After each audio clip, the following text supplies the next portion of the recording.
This video is sponsored by Card Kingdom. If you click on the link in the description below, it'll take you to their store and they'll know I sent you there.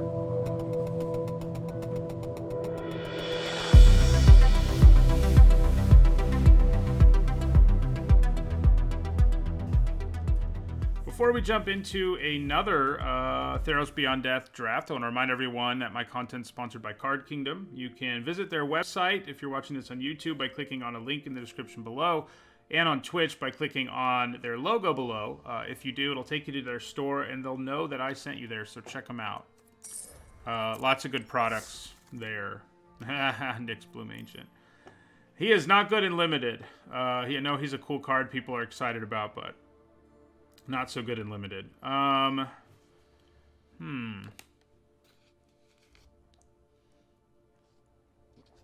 It is definitely not the worst rare to open. It's the worst mythic rare to open, probably, but not the worst rare. I think we want the Wanderer. I love drawing cards. There's also a Warbriar Blessing, though. They're pretty close. I think I'm going to take the Wanderer, though. Allure of the Unknown is actually not terrible in Limited. I don't think. I don't think it is. And then there's this pack, huh? So, Hero of the Nyxborn is pretty good. We'd have to go red-white. Daybreak Chimera isn't bad. It's really between the Chimera and the Nyxborn. And I kind of think taking this and seeing what happens for us is probably good. Man. Second Wanderer. That's nice. Grey Merchant is 2, though, but I think a second Wanderer when I already have 1 is a pretty good place to go. Yeah. See what happens. Oh! So we got a second Wanderer, but we also got a second Hero of the Nyxborn. Hero of the Nyxborn wants us to go all in on aggro.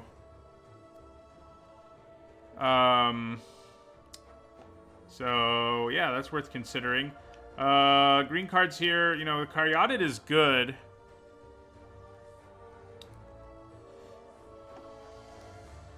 I think I take Hero of the Games here. I kind of want to try to see if I can make a hyper-aggressive deck work here, and obviously having 3 heroes to start with is good. Aroas' Blessing might have been right, but I like the hero.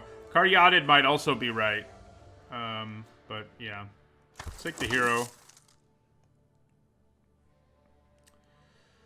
Well, here's another Caryatid. And I think it's what we take. The red cards here aren't very good. We're sort of saying open here, you know. Because, yeah, and here's a Moss Viper.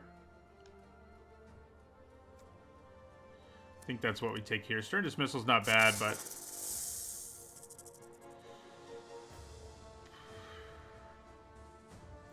so Relentless Pursuit's not terrible. Wrap and Flame is okay. I mean, it's good in those aggro decks. You're not wrong, but, like, you know, it's still too situational for me. That's part of the reason I think I don't end up with lots of aggro decks. Because I don't like that situationality of things. So I'd probably take Relentless Pursuit here. Okay, well, Dreamstalker Manticore is going to be good in either red-green or red-white, so I like that it came back. Impending Doom is nice, but I'll take the Manticore. I'll take you. I guess I'll take the Omen.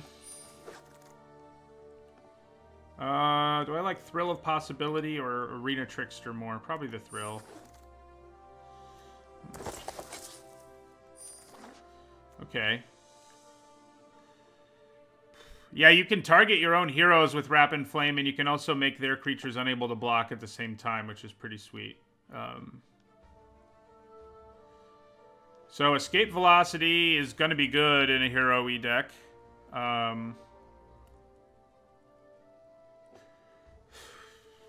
We could also consider being green, splashing blue for Eutropia. I think splashing Eutropia makes a little more sense than Hero of the Nyxborn because you have to play him early for him to be at his best. Later in the game, you know, he still has value, but he's not as insane. Whereas Eutropia is much better in the late game.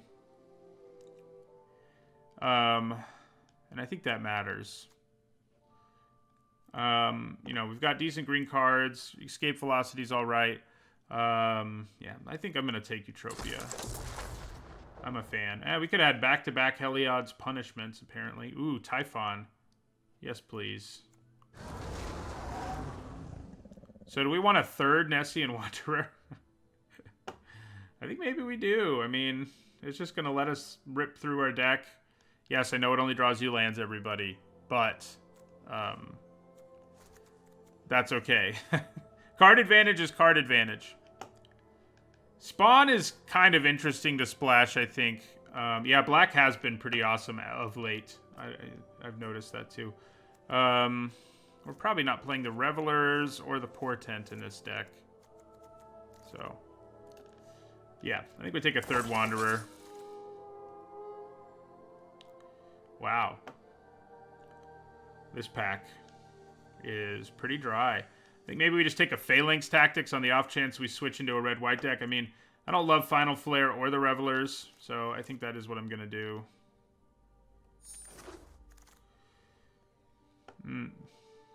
So, Chimera's interesting-ish.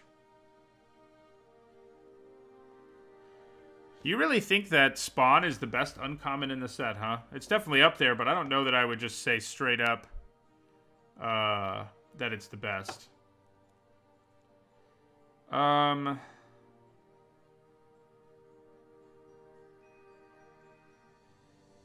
So I guess we take the hero of the games. I mean, Siona is kind of interesting, but at this point we don't have a lot of ways to take advantage of it.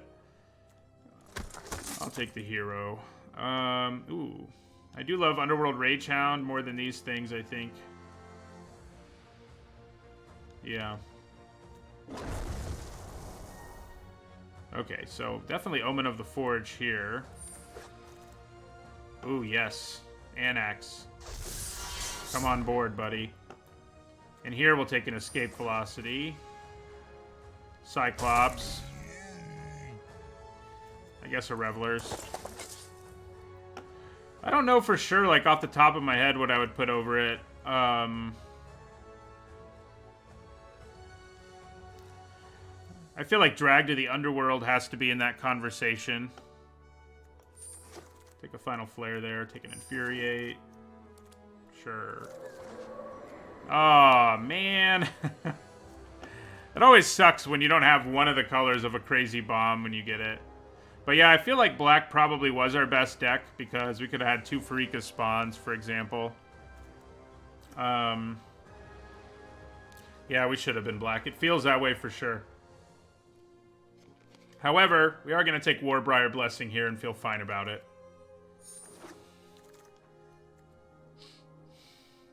Do I like the Ragehound more than the Cyclops? I think I do. Could have had 3 Heroes of the Nyxborn too, though, see? Commanding Presence is an interesting splash, and it might be a better one overall for us than Utopia. Because how many enchantments have we ended up with here? Have we really ended up with enough to maximize her? I don't really think we have. We have 1, 2, 3...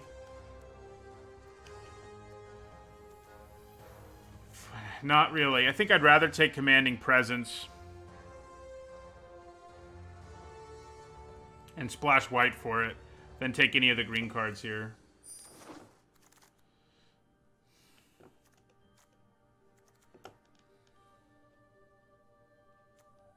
So yeah, I think we're going to say goodbye to her, sadly. She is pretty sweet.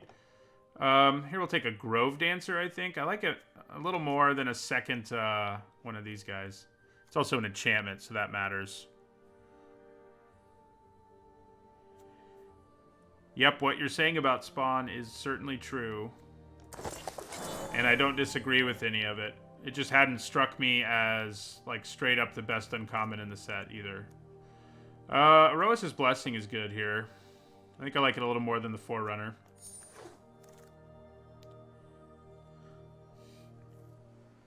So... we could take another Omen of the Hunt. But I feel like splashing 1 Commanding Presence 1 Omen of the Hunt and 1 Plains is probably decent enough, so I kind of just want to take Omen of the Forge here.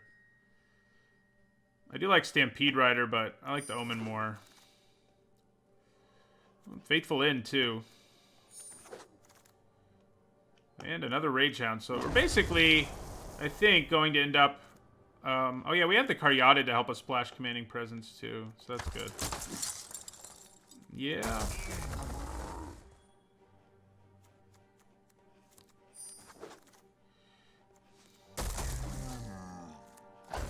Okay. So... we didn't really end up... like, you're supposed to be a 4 or more power deck when you end up in this. We didn't really end up there. It is kind of tempting to try to splash even more white, but for things like Hero of the Nyxborn and Phalanx Tactics, you have to be able to play them all the time, you know, for them to be good, and we can't really guarantee that. Alright, so... probably don't want the Oread in this deck. Yeah, I can see the conversation for Eutropia for sure. Especially because we picked up a bunch more enchantments at the end. 1, 2, 4, 5, 6, 7, 8. Yeah, we ended up, when we first had her, we didn't have enough enchantments. But yeah, it is hard. I mean, it's either Eutropia or Commanding Presence. We can only splash one or the other and have a mana base that isn't horrible. You're right, too, though. The Wanderers will help us hit lands. And I guess that matters. We could consider... do we splash both? I don't know. 1 Omen of the Hunt and 1 Caryatid. Plus the Wanderers helping us dig for lands. I think we might be able to pull it off.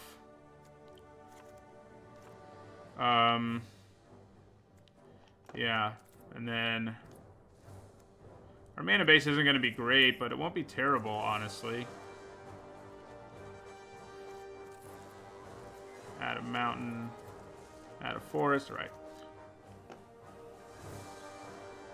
I can't just go red-white. Otherwise, I would. We don't have enough cards. That's, you know, all of our white cards. And we do have several red cards. But I think this is our best deck for sure. Anyway, we have to mill some stuff. Remove some stuff like Infuriate. Skirmisher's not great. The Manticore is not doing much in this deck. Yeah, trimming this one's a little hard, I think. Skirmisher is probably our worst 2-drop.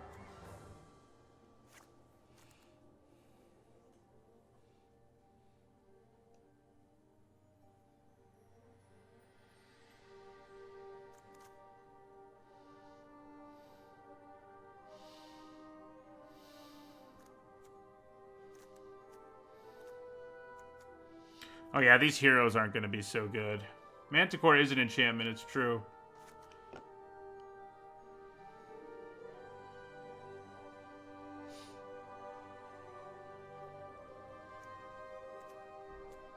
Yeah, maybe that's enough. Maybe it's enough to bring it in instead of, like, a Grove Dancer, which is also an enchantment, though, so... so there you go. This is a hard one to cut down since we're across 3 different colors. I think maybe it's a little greedy to try to splash both of these. Like, I think that will help some if we just splash Eutropia. That's not what we want.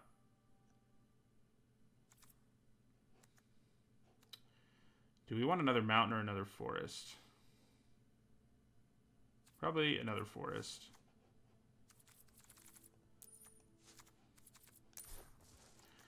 Okay. Oh, yeah, we don't need Thrill of Possibility. That's a pretty easy cut. I think just splashing one thing is a lot safer. I'm not going to cut Eutropia just because she's easy to splash, she's powerful, and we have the fixing for her. So I'm not going to go straight up red-green.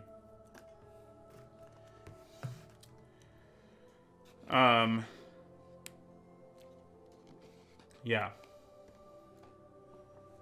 We could even consider cutting a Wanderer. As nice as they are, you know, it's not amazing with a million copies or anything. So, we're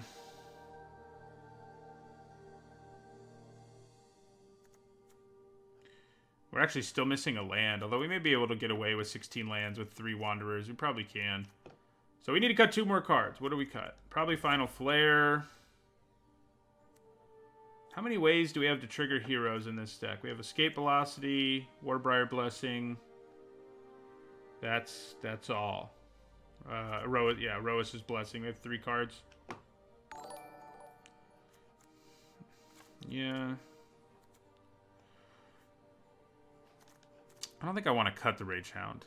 Thanks for the follow, X Factor 17 and Dirty. Yeah, the Cyclops, the Cyclopes, that might be a good idea. I think that might be a good idea in terms of what to cut.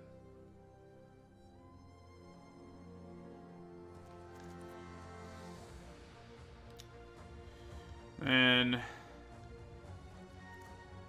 I mean, what do I put in, though? A Hero of the Games? Is that better than a Cyclops? I don't think so.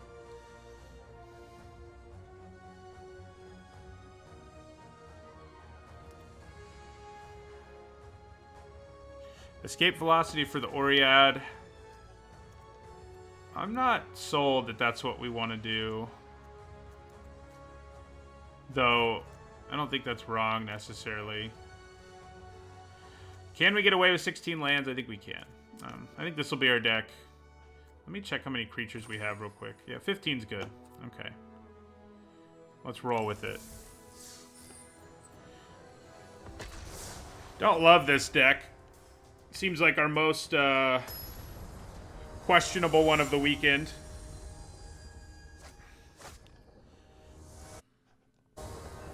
See if it'll break our streak of winning more than we lose. Man, I wish I was going first, but this is a pretty good hand.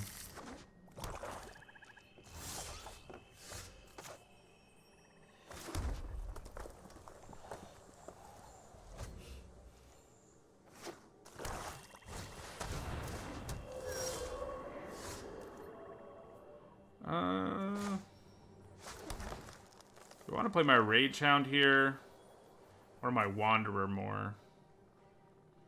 Playing the Rage Hound early is always nice just because it's such a good attacker, but with the Wanderer, I mean, I can actually give it, I can actually play Underworld Rage Hound and give it, no, I can't. I can play the Wanderer and give it haste next turn, though. I don't hate that. I think that's what I'm going to do.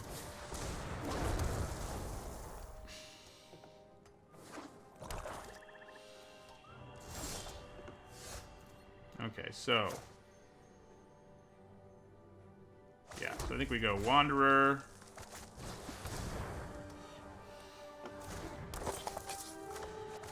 Escape Velocity on the Wanderer. See if they kill it in response or something.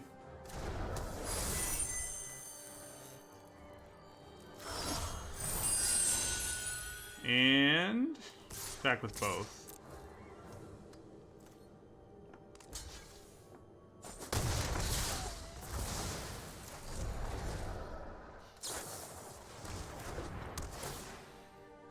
Kind of spinning wheels over there.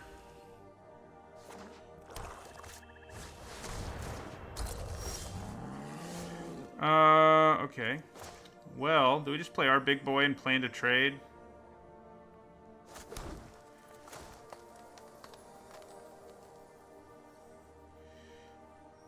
Yeah. Trading and getting cards in our graveyard means we can get closer to Rage Hound coming back and stuff like that, so... well, that's gross. Now we're just taking 5. And now my Cyclops won't be able to block, so we may as well attack with it.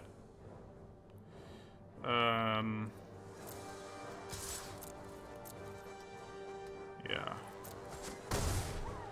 I'm not loving how things look right here, but it could be worse, I guess. I can block with my Wanderer and use Omen of the Forge.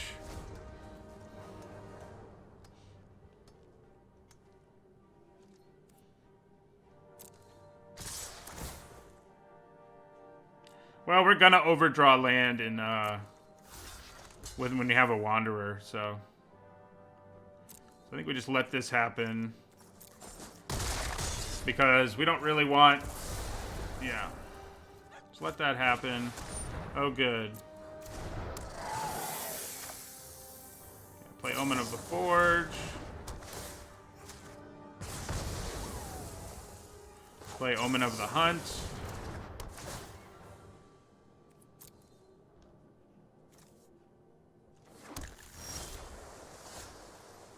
Yeah. It's not looking so good right now. 3, 4, 5, 6, 7. So I can bring back a Rage Hound and Scry here if I don't tap my mana like an idiot. So I think that's probably what we do. And actually, we probably attack first because he's not going to be able to block, most likely. So yeah, we'll attack with him. Yeah, okay. So then I think we want to scry. Do we need the removal more? Like, we want to draw both of these, but 1, 2, 3, 4, 5, 6. Yeah, so removal and then Aroas' Blessing. I mean, yeah, I think we want to draw the removal first.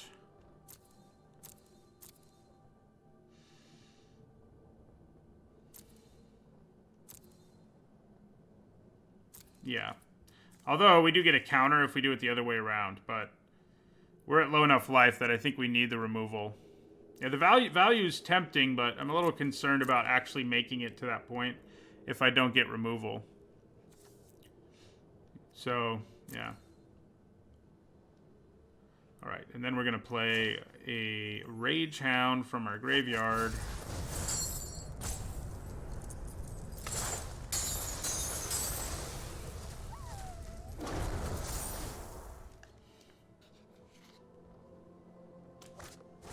Oh, crap. That's what we have to kill now, I guess. I guess that'll work out for me, but I'm not happy about it. Who do we put it on is the question. Who needs +1/+1 more? You basically both have to attack, so I think we just go Blessing on the Cyclops.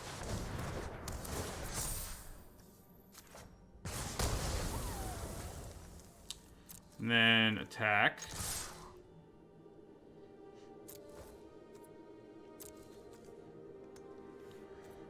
Okay. I'm a little surprised they're just like, okay. Yeah, and then we'll end our turn.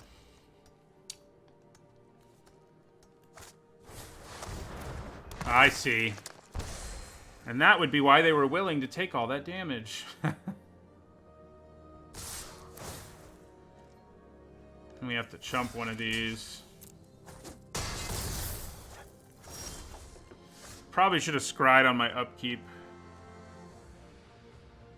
So we're dead. Because we're in a situation where neither of these will be able to block.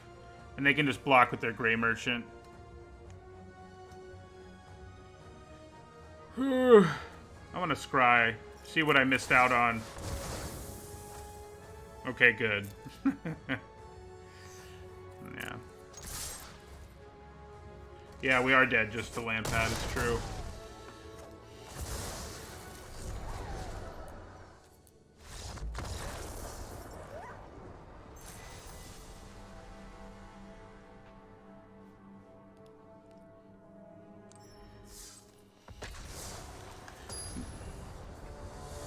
Not off to a great start.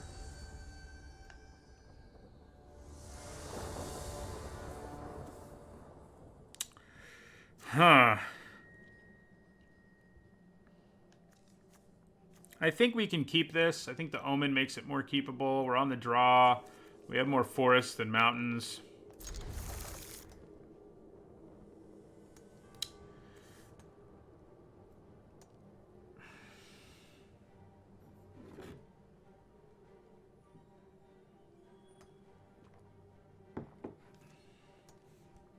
They went all the way down to 5.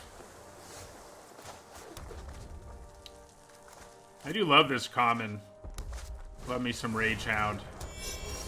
Interesting.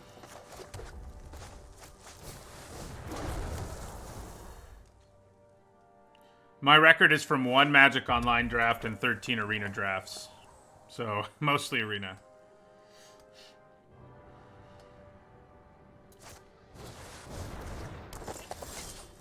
Yes.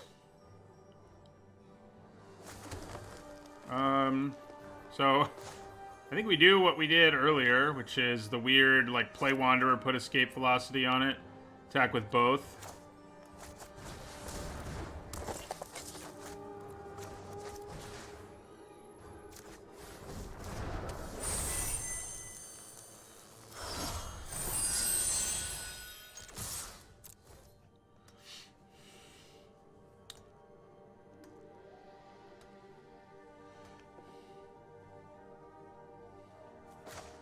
One of their cards was also Mirror Shield, which it's almost like they mulliganed even harder.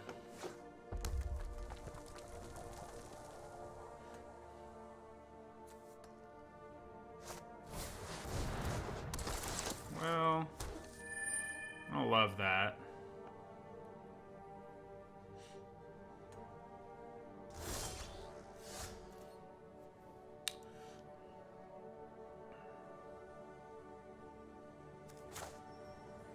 Yeah, Omen of the Hunt and then Cyclops with haste would have been interesting, for sure. Do I attack with both here?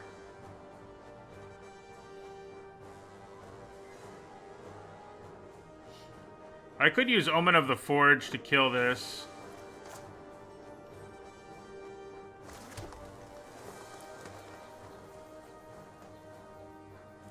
I think we just go for the attack here.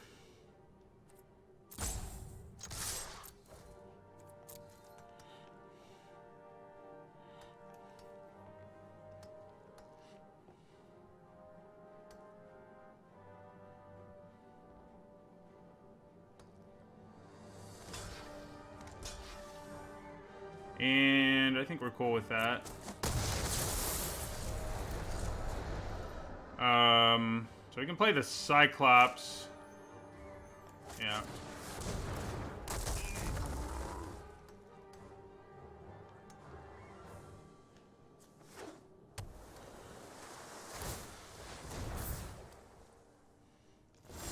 Well, that is high toughness. Alright, so I think we want to play Manticore and then put the Escape Velocity on it. Seems appealing, yeah.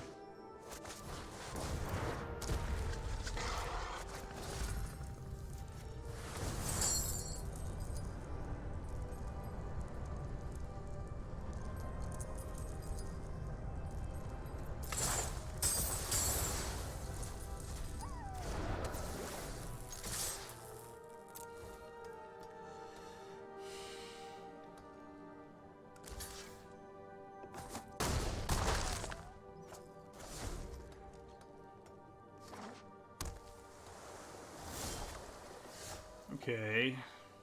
Does this come into play tapped? Yeah. It does.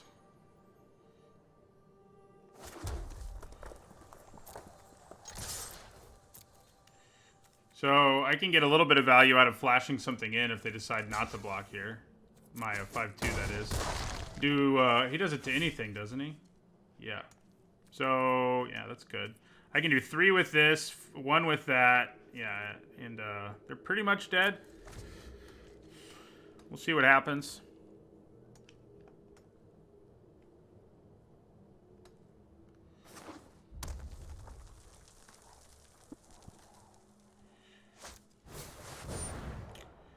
Okay. Well.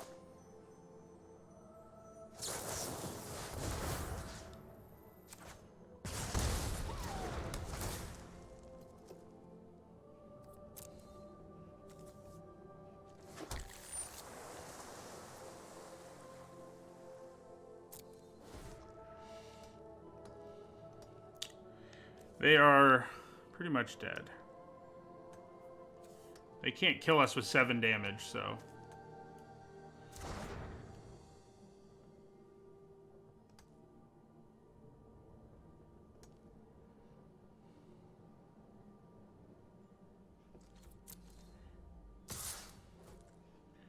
Alright, so we take 5.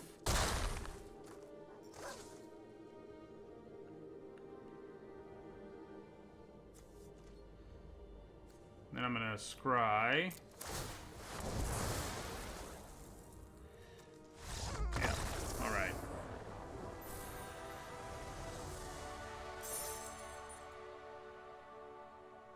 I don't even think Kiora Best, the Sea God, would have won them the game there.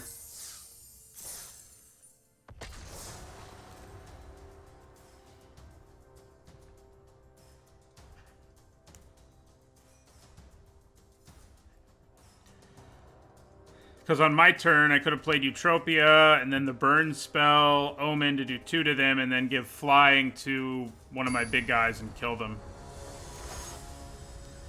Even Kiora Best, the Sea God, can't win in like a situation like that. I think we can keep this because of Relentless Pursuit. Yeah. And the Wanderer. I mean, we'll hit red. Right? We'll hit red. I know I hadn't played Eutropia yet, but she was in my hand, and I had the mana to do both on my turn. I think we play the Wanderer first here, because now we have a Grove Dancer.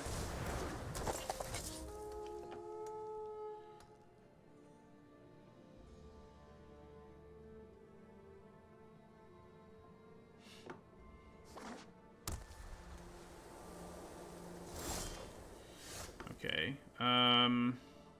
Would I rather Relentless Pursuit or Grove Dancer? I probably want to add to the board if I can. I would think. So I'm going to do it first here. Ooh, we whiffed. That's hilarious. It's hilarious when you whiff.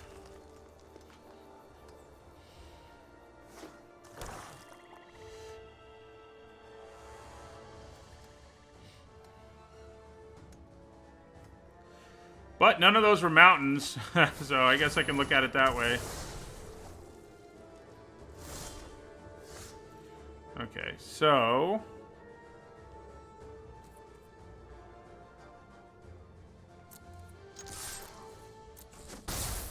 And then Relentless Pursuit. Oh man. I guess we get Mountain and Eutropia. I don't know why I was saying oh man. I was thinking I could only get one or the others for some reason. Hey, life. Yeah,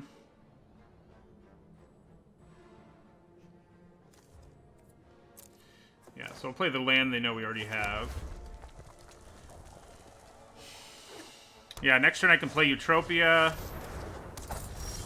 Plus Warbriar Blessing. Or Eutropia. Yeah. So I think we go Eutropia. Warbriar Blessing.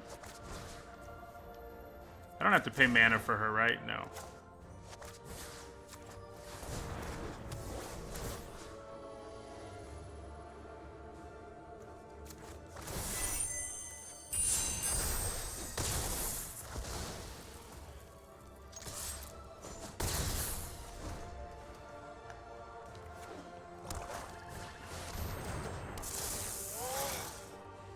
That is less than ideal.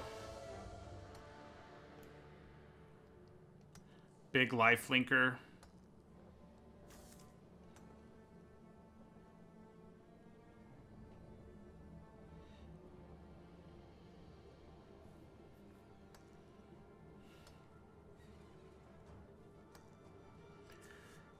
That means they have something scary to put in their graveyard, like Elspeth, probably.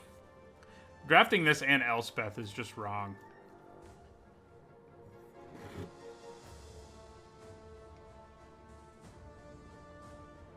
Now, we have no graveyard hate, unfortunately. It's always funny when you do have it.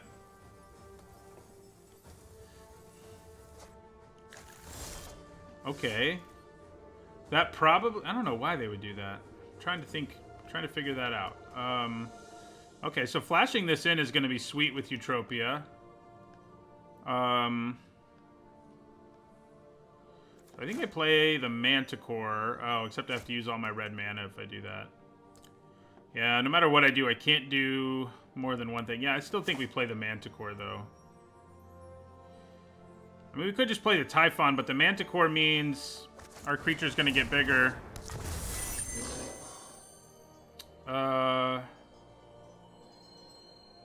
Who do we want to go with? Sometimes it's nice to make Eutropia bigger so you know she can stay alive longer, but I think I'm going to go with the Grove Dancer again.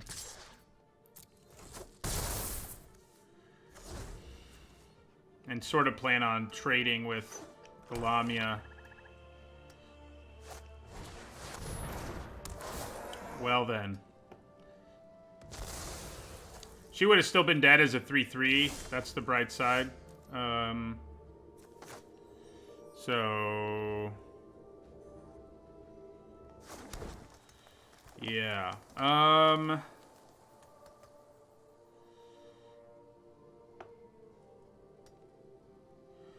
guess I'm going to Omen of the Forge or Catoblepis and attack, and then play my Typhon.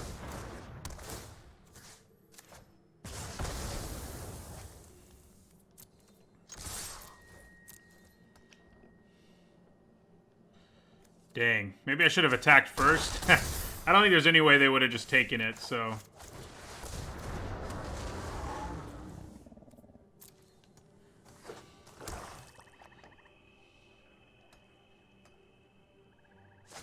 yeah, you're probably right about the double blocking there. I feel like that was a mistake. For sure. Hey, the first part doesn't do anything. Okay, so I just attack with everything, right? I mean, what do we have to lose?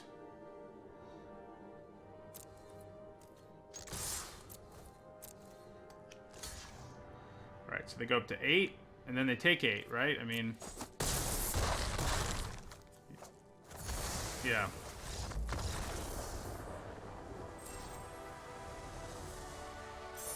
It always feels bad when your Elspeth's Nightmare doesn't do anything.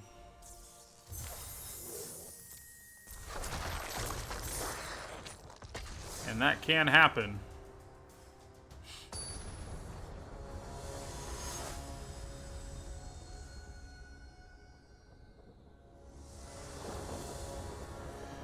Ooh. We have a 2-drop and a bunch of red mana. We're on the draw.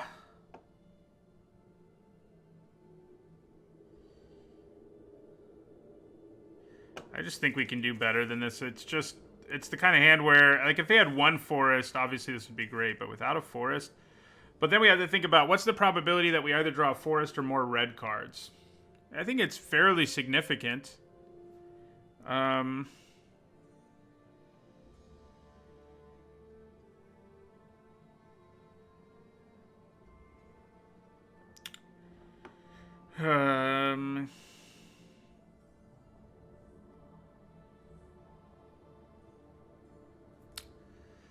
think that I'm going to keep it. We've had a lot of hard mulligan decisions today. Hey! That one paid off, though. I think we want to play the aggro creature. It's not like we have an enchantment right now anyway, so, you know.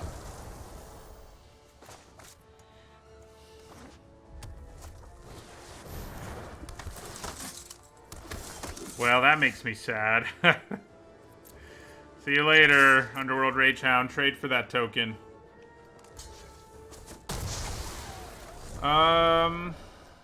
So I think I'm going to go with Relentless Pursuit here.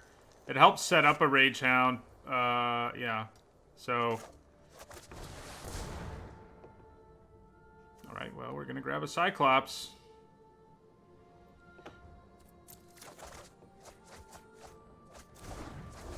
So we can play the Rage Hound from our graveyard next turn if we want. Oh! This guy has the deck that we should have drafted, I feel like. So our Cyclops can't block, and that is kind of a nightmare. Alright, so I think this time I go Wanderer. And then Omen of the Forge, one of these guys. We don't want to wait to do it until their turn, because if we wait until their turn, they can pump it or whatever in response, so. Oh, God.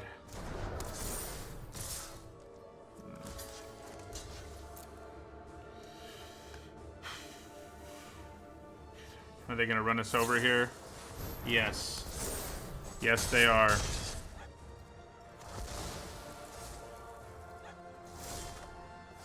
Okay, so kind of have to play the Rage Hound because it can actually block. You know? At least this turn it can.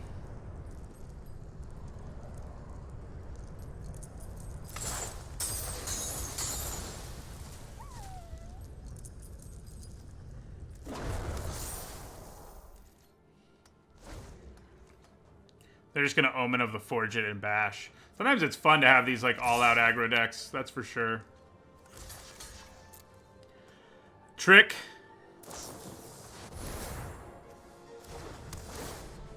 Yeah, I think we're dead.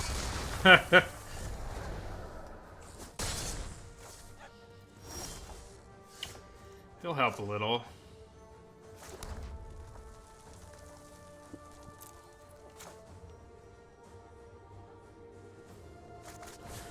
And I can scry at the end of their turn.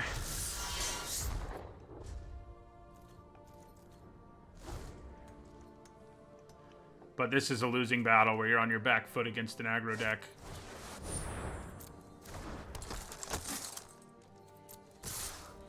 Okay. Another trick, of course. Oh my god.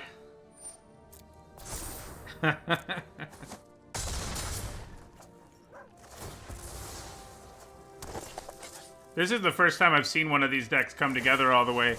I knew it was possible, but I haven't done it, and I haven't seen people do it. Hey, that Moss Viper is actually not so bad here.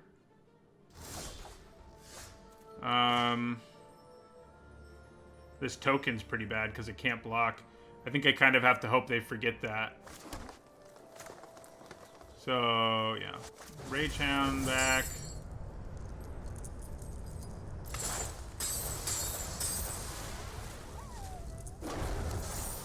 Moss Viper. We're just trying to outgrind them, and I think if we can survive this initial onslaught, we can, but they're just going to have more tricks and stuff, and auras and things to make us cry, probably. I'm guessing. It's just a guess, you know? Okay, so how many cards are still in my graveyard? Just one. So trading here isn't pretty. But the lower I get on life, the scarier things can get here.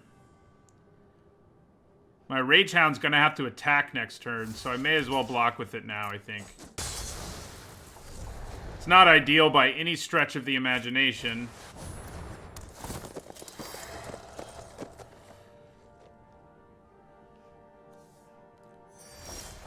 Yeah, I think we're dead now. We're going to have two creatures who just can't block. That's not really where you want to be here.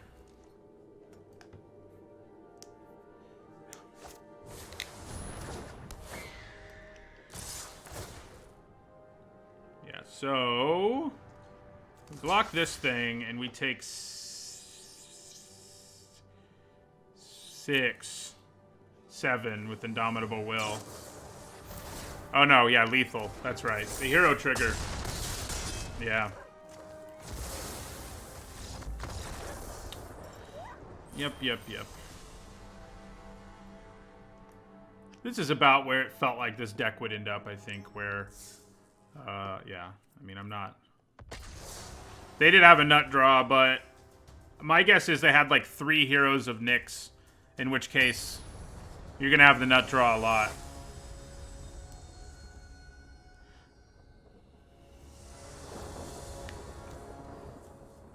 It's a pretty good hand. Pretty good. Be better if we had a forest, but it's still alright. We can scry.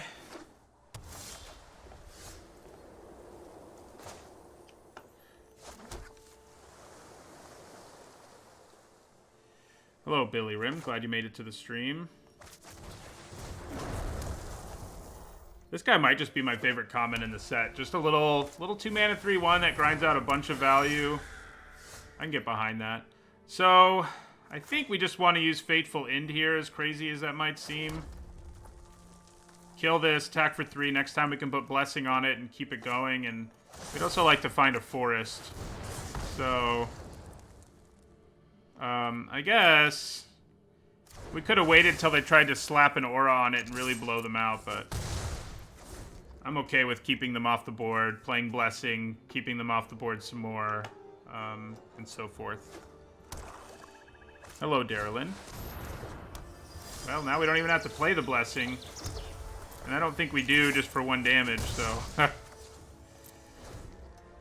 Not having green mana is starting to hurt, though.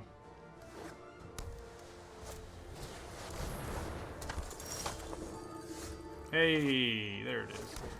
We still go Blessing...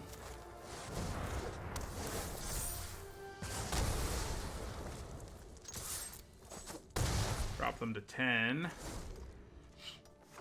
Let's hope they play something small enough that the best they can do is trade. Okay, well, that's a jerk move. Come on. Alright, so I think we go with Pursuit here. I think we'd actually rather pay it like this. Yeah, so we can play Eutropia if we hit her here.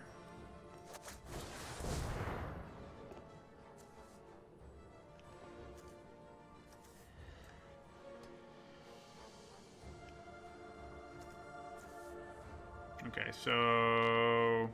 Obviously, we can just let the Rage Hound go to the graveyard, so we'll get Manticore and Mountain.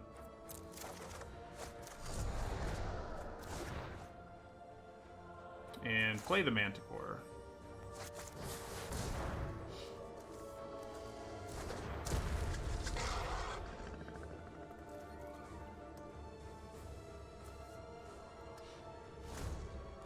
Next turn, we can get another Rage Hound out of the graveyard. Well, maybe now we just want to play Anax. 4, 5, 6, 7. Can I just do both? I can do both. We'll play Anax first, just in case they kill our Manticore. And we'd like to get the value there. Yeah.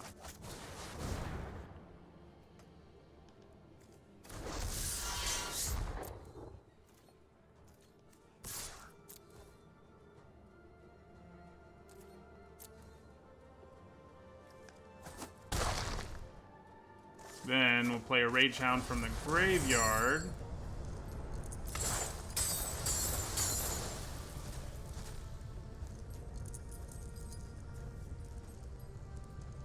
Even a sweeper right now isn't a huge threat to us. Thanks to Anax, who will make us 2, 4, 8 tokens. Yeah. Yeah, we just got all the tempo there early, and opponent couldn't recover. We're at least breaking even with this thing.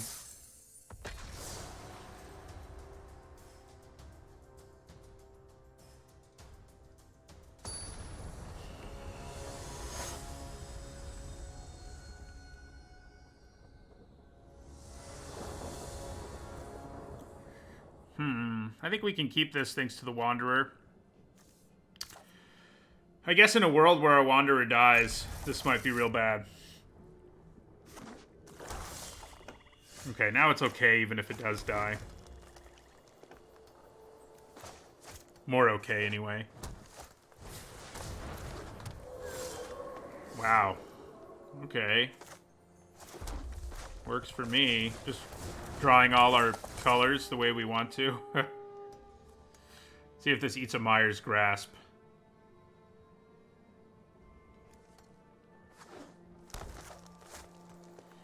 Yeah, I've had some lucky land drops, it's true, this weekend. Yeah, that's gross. So the question is, do I play Eutropia and hope they don't have removal and go to town next turn if she stays alive? I think I do. I think it's worth the risk. They're going to take away my blessing here, but I couldn't do anything about it, so...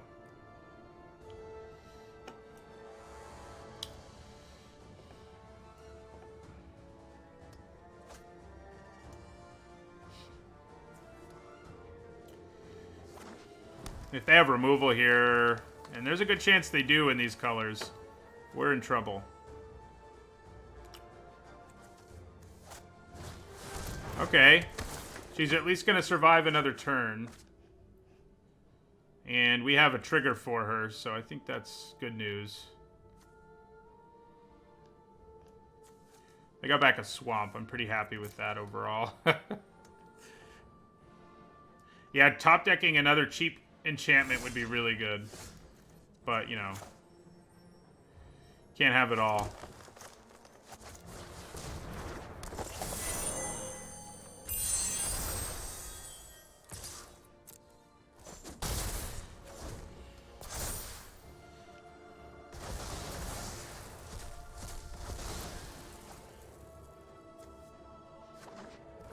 Oh yeah, waiting to play that would have been a lot better, that's for sure, for them. Mm-hmm.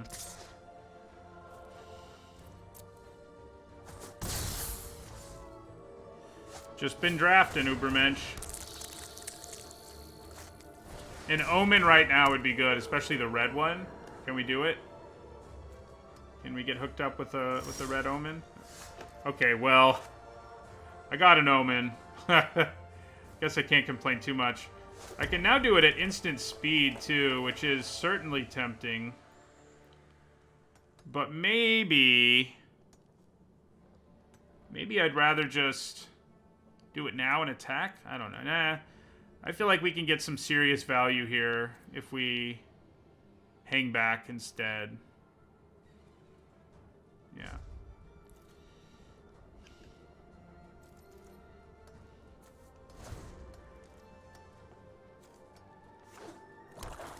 They know we have this Cyclops, so they have to know we have something in our hand. Okay, well, now it makes me look kind of silly, but hey, whatever. We're going to put the counter here, in this case.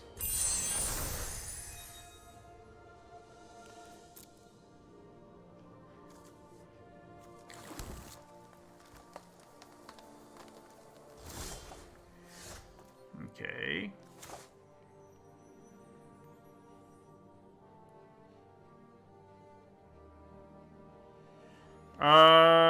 This deck doesn't really have any bombs. I don't think. So this big boy is going to be who we want to be attacking with soon. I honestly think scrying here is going to be of more value than playing the Wanderer. So I'm just gonna pass my turn. We can play both, but I really want to hit an enchantment with every fiber of my being, so...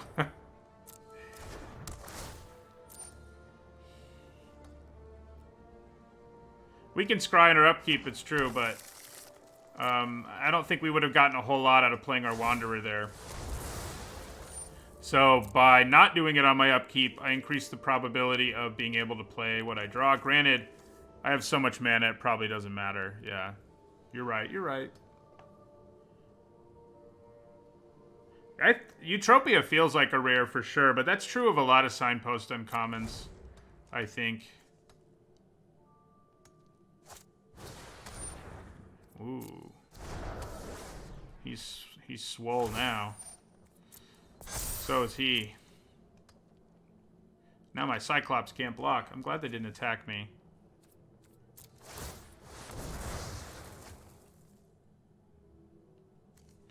Oh, yeah. I'll take it. I'll take it all day long. So, I think we actually want to put the Blessing on one of these so they're a better blocker, but the counter on the Cyclops. What do we want to kill more? Probably the Horn Beetle. Probably the Horn Beetle. Oh, may as well play our Wanderer first. Now.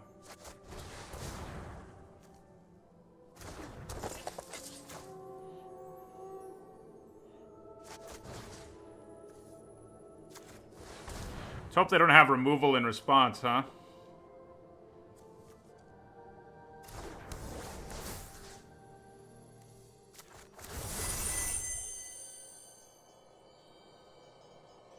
Yeah, so we'll put the counter on our big boy who can't block in a lot of scenarios anyway.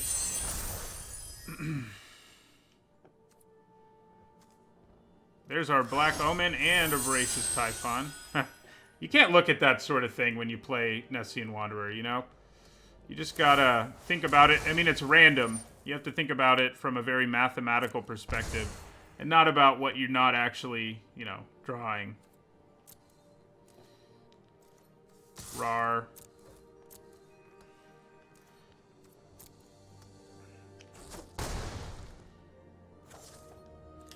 They know I have this mountain, so I may as well play it.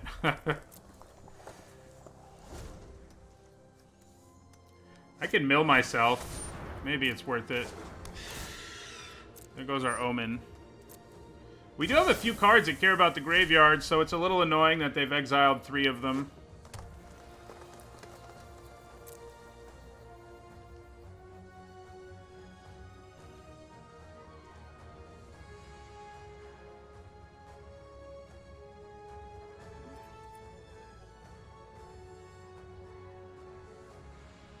Yeah, I think I am going to mill. Have to look at that as just probability, too. Oh! No, there you go. Annex would have been nice, but what are you going to do? Alright, so I think we attack with our Cyclops.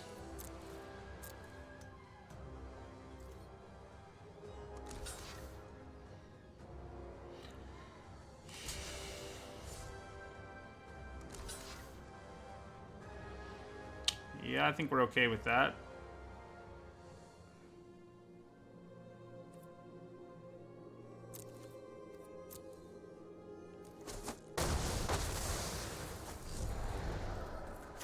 So they can kill our Rage Hound, but obviously he comes back bigger later. They can kill our Rage Hound with Mogus's favor is what I mean, incidentally.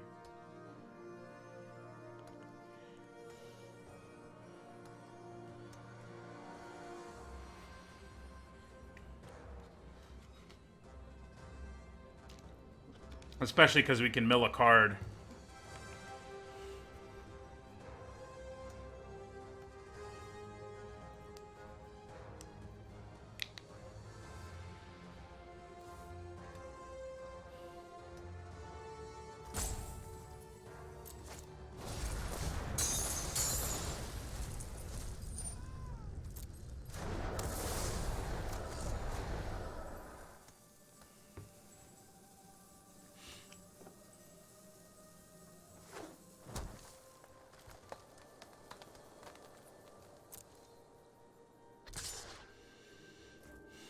That's a bit aggressive.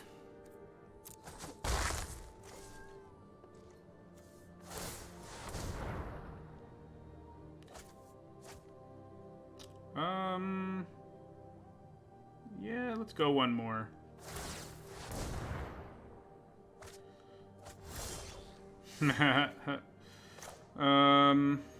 Okay, actually may as well attack first. We know what's in their hand is Mogus's favor. So we may as well just attack with everything here.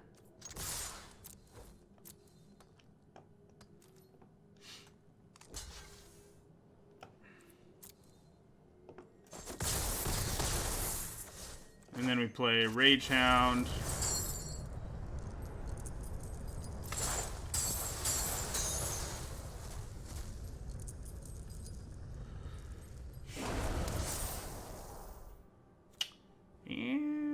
Might as well hold on to this card, I guess.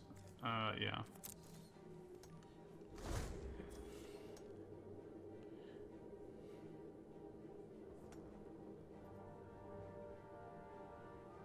Yeah, it was a weird turn for them, I think, for sure, what they decided to do. Like, the fact that they attacked... I mean, I guess it's not a good blocker against these, but I'm still a little surprised. Uh-oh. That's not good. That's really not good. What do you think they get? You think they're greedy enough to get Hydra's Growth? I think they should get Elspeth's Nightmare, maybe? But they might go for Hydra's Growth.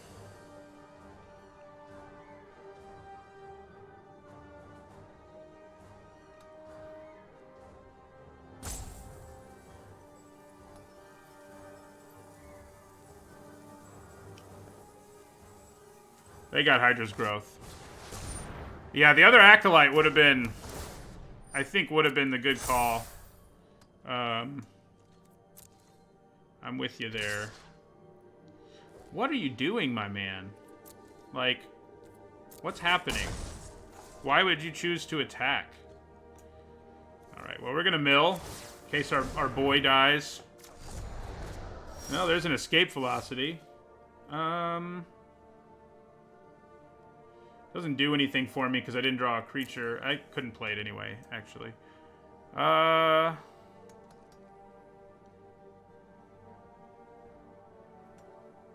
Yeah, I'm pretty sure it is lethal. I mill myself one and then get back escape velocity? Yeah.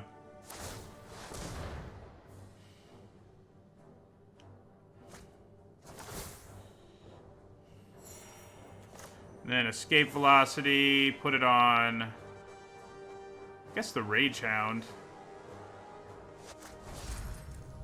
Yeah.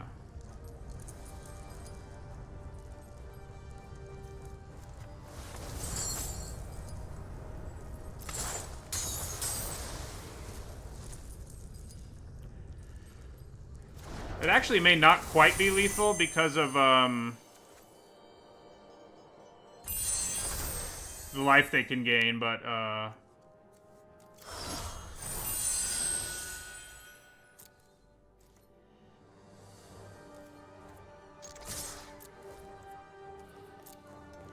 but they can't actually kill Eutropia in combat if that's what they're gonna do, so... They do live, but only in the most literal sense of the word do they live. Okay, so we go to 11. This is going to hit kind of hard this turn, but not hard enough.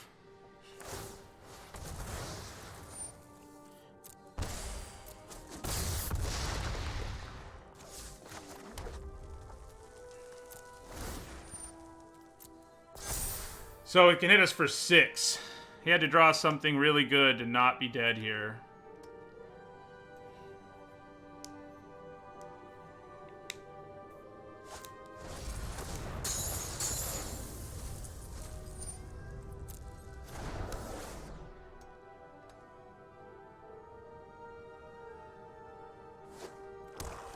Yep, we got there.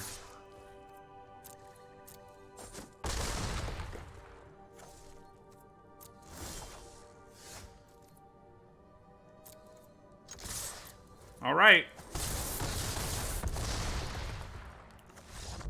We managed to win more than we lost so far.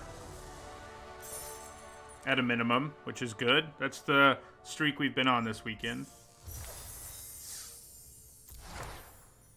All right, I will be right back, and obviously we'll continue this thing.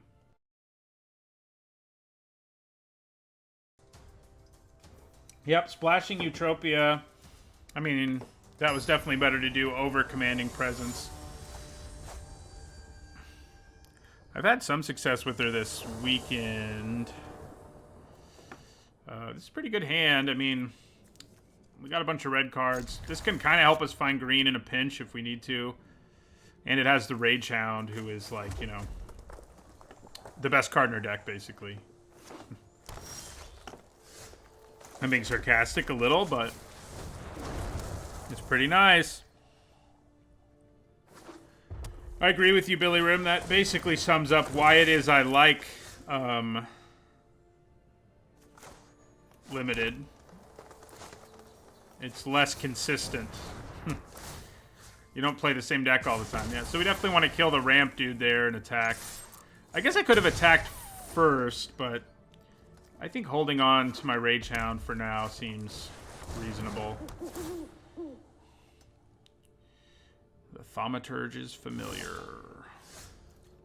Interesting. Do I go for the more tempo we play here and play Warbriar Blessing? I don't think so. I think just attacking and playing Cyclops is better. Our Cyclops will be able to kill a lot of stuff with Warbriar Blessing.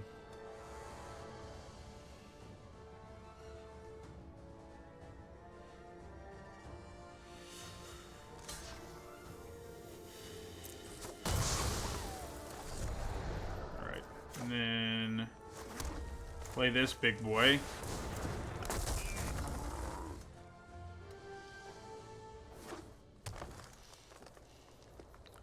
What we want to happen here is that they play something I can Warbriar Blessing. Or they don't play anything. I mean, that works for me too. Either way.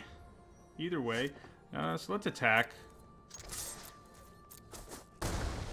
And then we're going to Relentless Pursuit. Grab a Moss Viper and a Forest. Hey, our friend Escape Velocity's in the graveyard again. Play Moss Viper.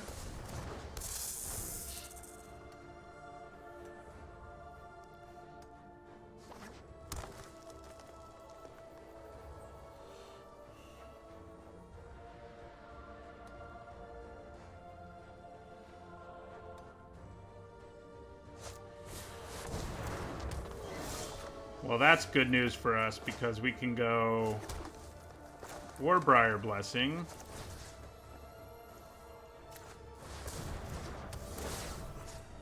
Kill it.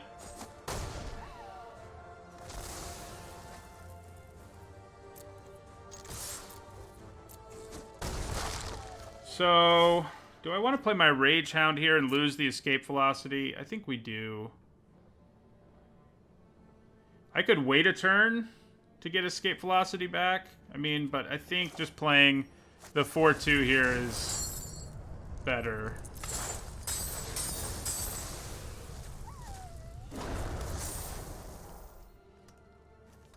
I think keeping the pressure on them when they're at low life and have no board is better than the other options.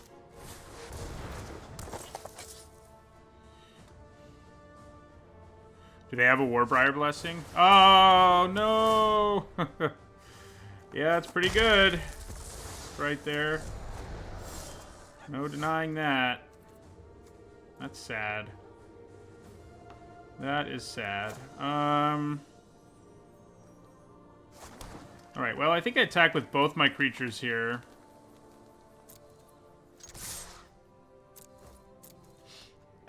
I'm guessing they block the Cyclops, go to 7, yeah.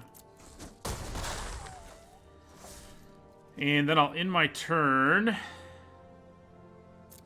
So we want to play the Omen and then Scry at the end of their turn.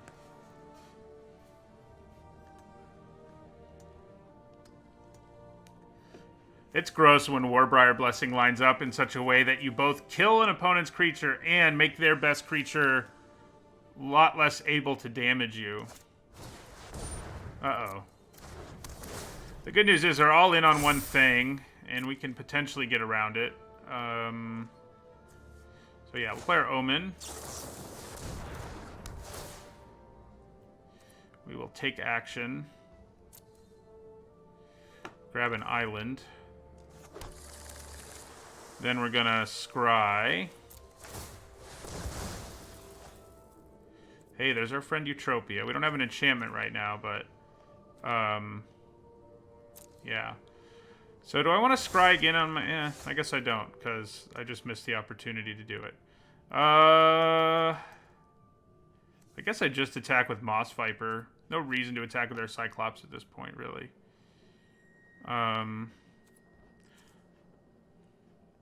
Before I make a decision on Eutropia, I'm going to go ahead and scry one more time.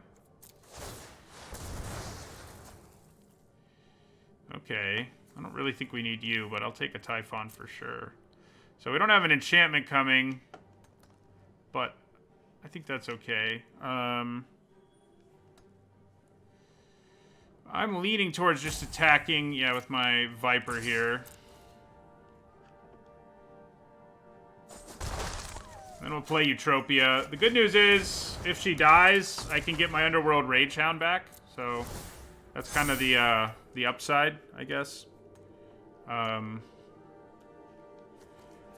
bad news is she's dead. And her giving something flying right now could be enough to win us the game on its own.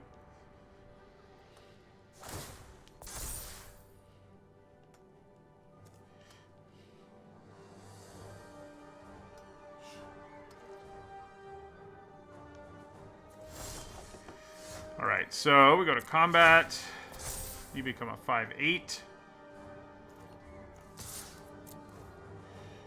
Wait, did I just miss lethal? No. No, they would have blocked that. Yeah. Yeah.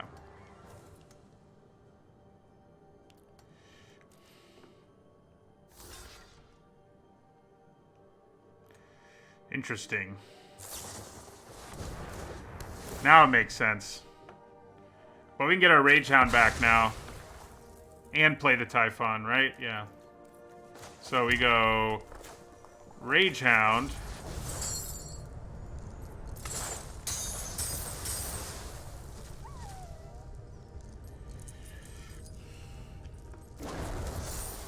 Typhon.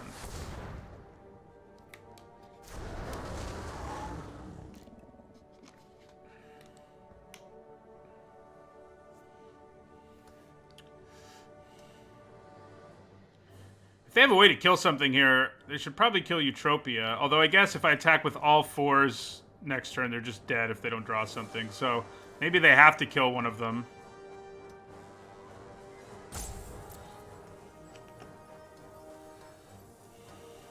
Hard to say.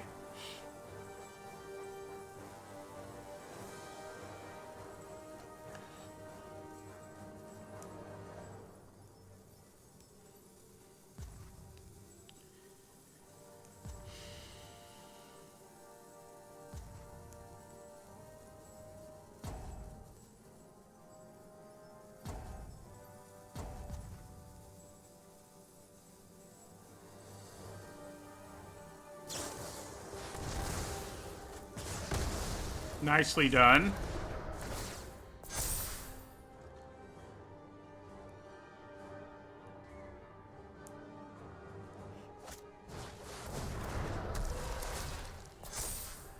I always think this guy has reach for some reason. All right, well, that is good.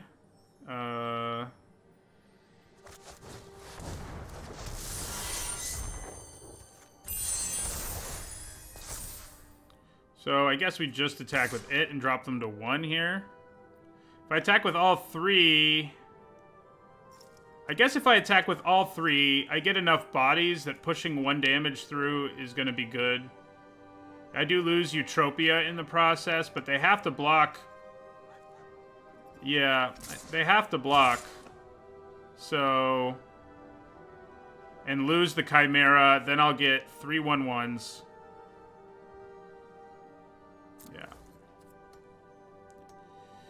Yeah. I don't win this turn, but I do basically win.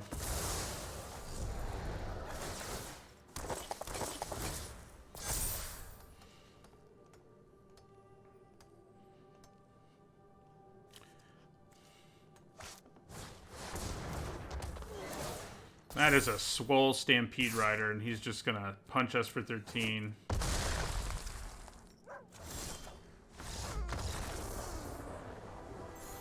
Storm's Wrath wouldn't have even been that good there. I would have just gotten a bunch of tokens. It still would have killed them. All right. Has Eutropia been the key every time we've won a game? I feel like it has.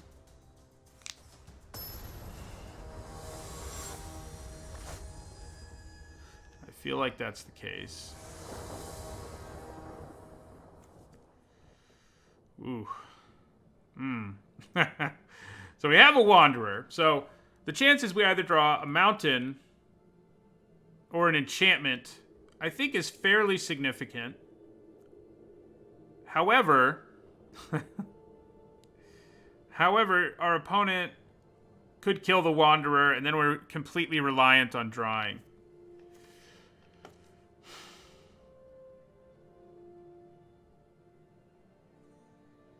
I kind of think we have to mulligan it. Yeah. Oh, yeah. I'm glad I did. Who do we want to keep the least? The 4-drop? Yeah, sure. We'll say the 4-drop.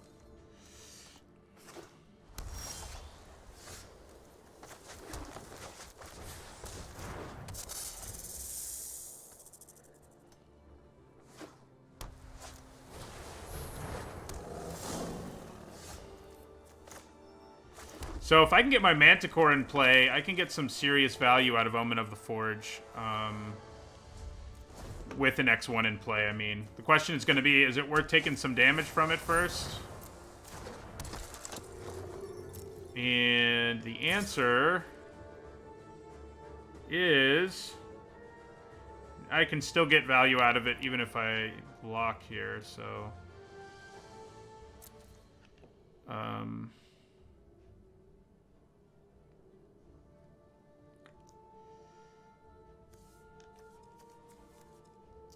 I could just use Omen of the Forge, like, instead of trying to do something sneaky here. So I think maybe that's just what I want to do.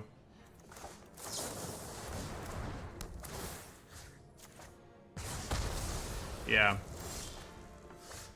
Keep it simple, you know?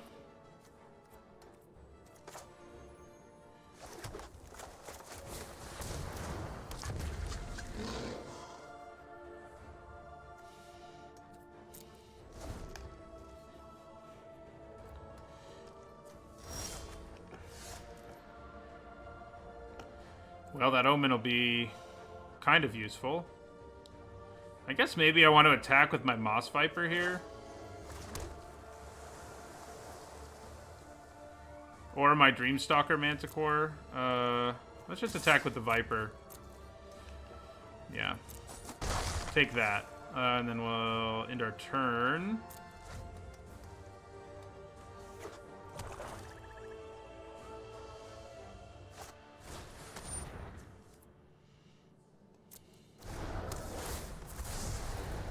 Yep, Mogus's favor plus that guy is pretty gross. But I'm going to be able to kill it by flashing in Omen of the Hunt at least.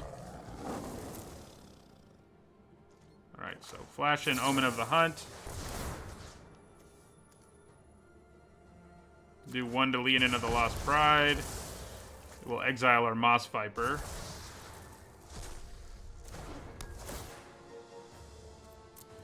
We'll grab another mountain, I guess. Okay. Let's cast Relentless Pursuit, but probably not like that. Auto Tapper is crazy sometimes, man.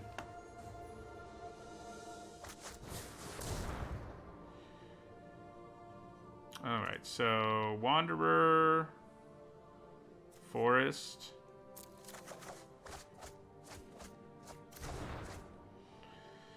So, could do the old Wanderer into Escape Velocity, but that doesn't seem very impactful right now. I kind of think just playing Wanderer and holding on to Escape Velocity has more value. Yeah, I think bottoming the Viper might have been a decent idea. I mean, it's certainly better in the later game than it is early.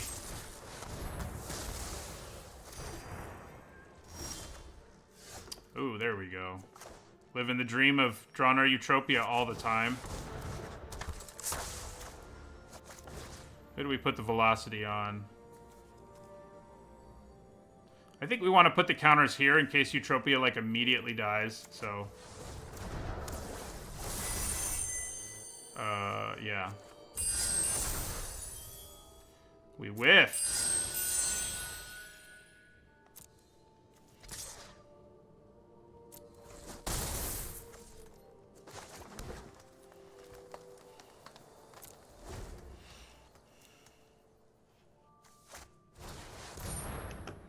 escape into Manticore. The Manticore doesn't have escape.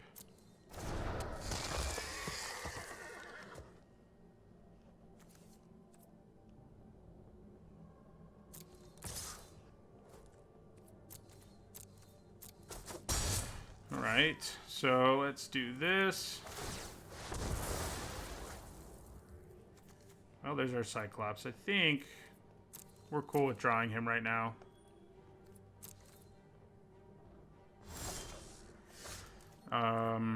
This can't block, right? And yes, that is correct. Okay, so let's attack with both of them. Play this guy who won't be able to block, but you know, he's a good attacker. He's good at turning sideways.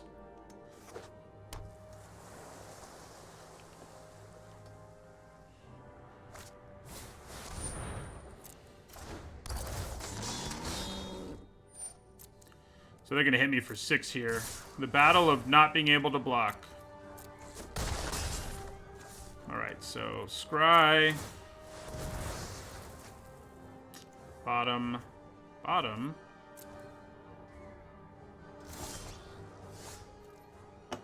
Okay, well, we're going to attack with our Cyclops. Play another Wanderer.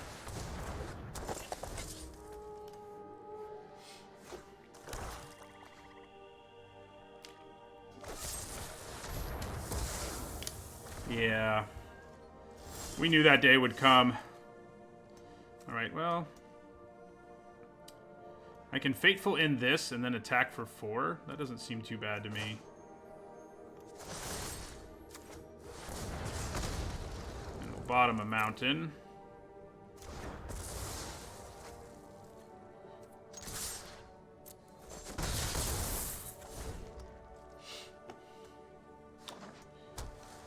I don't like all the cards in their hand. Oh, here comes Rage Scarred. No, they're getting him back. Kind of okay with that. Not okay with that. Oh my god. Okay. We need to draw pretty well here. Well, that will kill the Charger. If nothing else. Yeah, so I think we end our turn.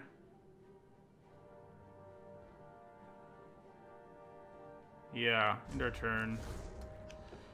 In response to their Evangel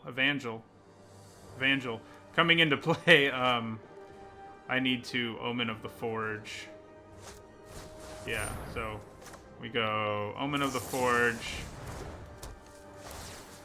Get out of here. He can come back later, of course.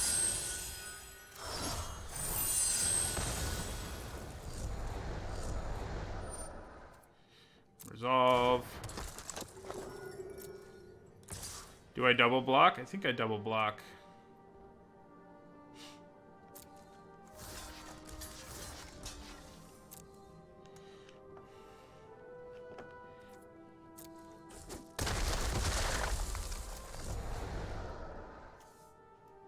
Then we scry.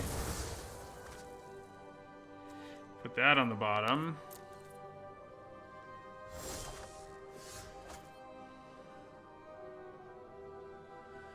Okay, so Rage Hound, escape velocity. Is that worth it? They'll just block it. I mean, I'm not so sure it's worth it. I think we'll just end our turn. This big boy can come back soon. Now, really. By soon, I mean now. They can use Mogus's favor to kill him. But I'm kind of okay with it. They do get to draw a card off of it. I guess I'm less okay with that. Get back a creature.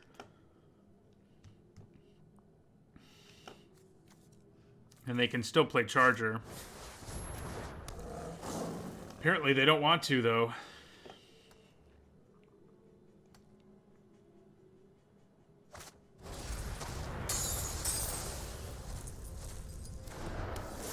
Yeah, so... Worth chump blocking here? I don't think so. I think we just go to 2.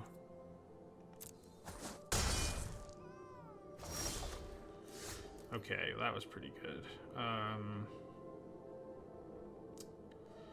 Well, so I think we play Anax.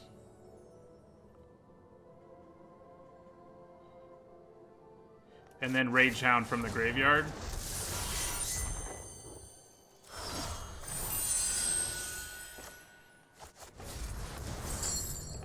And...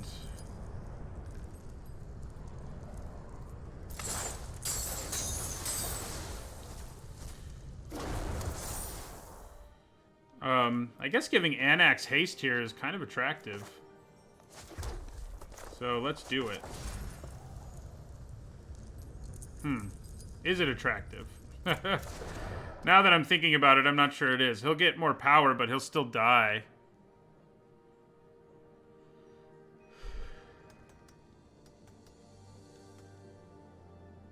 But the more power will let him block the horse. That's true. Yeah, let's go for it.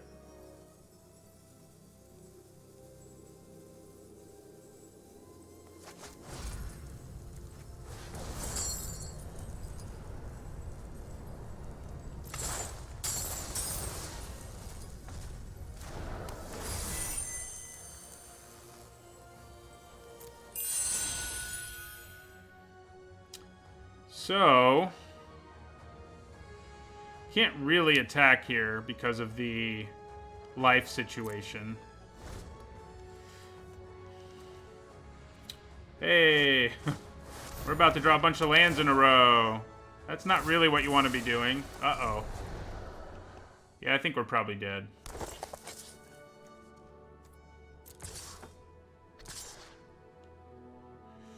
Although... yeah, this sucks. They're going to exile my Rage Hound. So, and I have to block both of these. So they're going to exile my Rage Hound, and then I'm done. Pretty much done.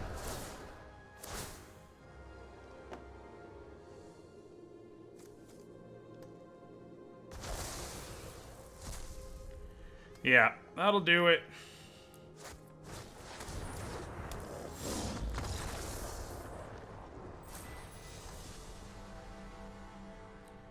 Five and 3, I mean, I'll take it with that deck, gotta say. Our decks have been overachieving a little bit, I think, today and yesterday, but I think we had a lot of underachieving going on earlier, so...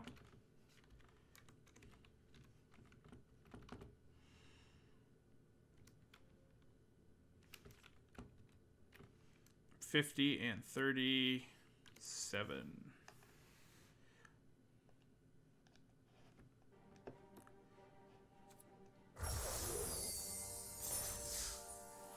All right. Yeah, I think we have time for one more. Before I jump into this Theros Beyond Death draft, I want to remind everyone that my content's sponsored by Card Kingdom. You can visit their website on YouTube by clicking on the link in the description below, and you can visit their website from Twitch by clicking on their logo in the panel below. They have lots of great Magic products, so check them out. Ooh, Phoenix of Ash. This is a pretty strong pack. You know, Phoenix of Ash is pretty much a bomb, and I think easily the first pick here, but I would first pick Destiny Spinner, Myers Grasp, and Elspeth's Nightmare in some packs, and Heliod's Pilgrim too, but the Phoenix is better. We definitely want the Phoenix. So, Warbriar Blessing or Fairies Band Brawler is kind of where I'm looking. Caliphate is okay, but... well, there's also Dreadful Apathy. Yeah, I think I want the Apathy. I overlooked it for a second there. There's our friend Eutropia, who's been good to us every time we've drafted her. There's also a Heliod's Pilgrim. I mean, we're definitely not locked into any one thing at this point, so maybe we just take Eutropia, because she's by far the best card in this pack. I mean, Nyx Herald and the Pilgrim are nice. These red cards aren't that good. But yeah, I think we take Eutropia and see what happens. We could add 2 Caliphates, though. All right, here we take a Liar. It's good in any deck. It's maybe a little less good in a super aggro deck, but it's still pretty good. It's still pretty good. Well, I think here we want an Oracle. It's a nice 2-drop, yeah. Okay, here's a Furious Rise, which is quite powerful.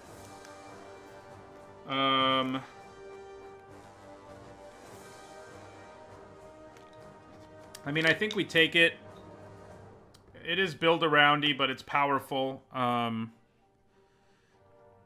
This is being recorded for the YouTubes, but I've recorded so many drafts this weekend that it won't be actually on YouTube for like 2 weeks, probably.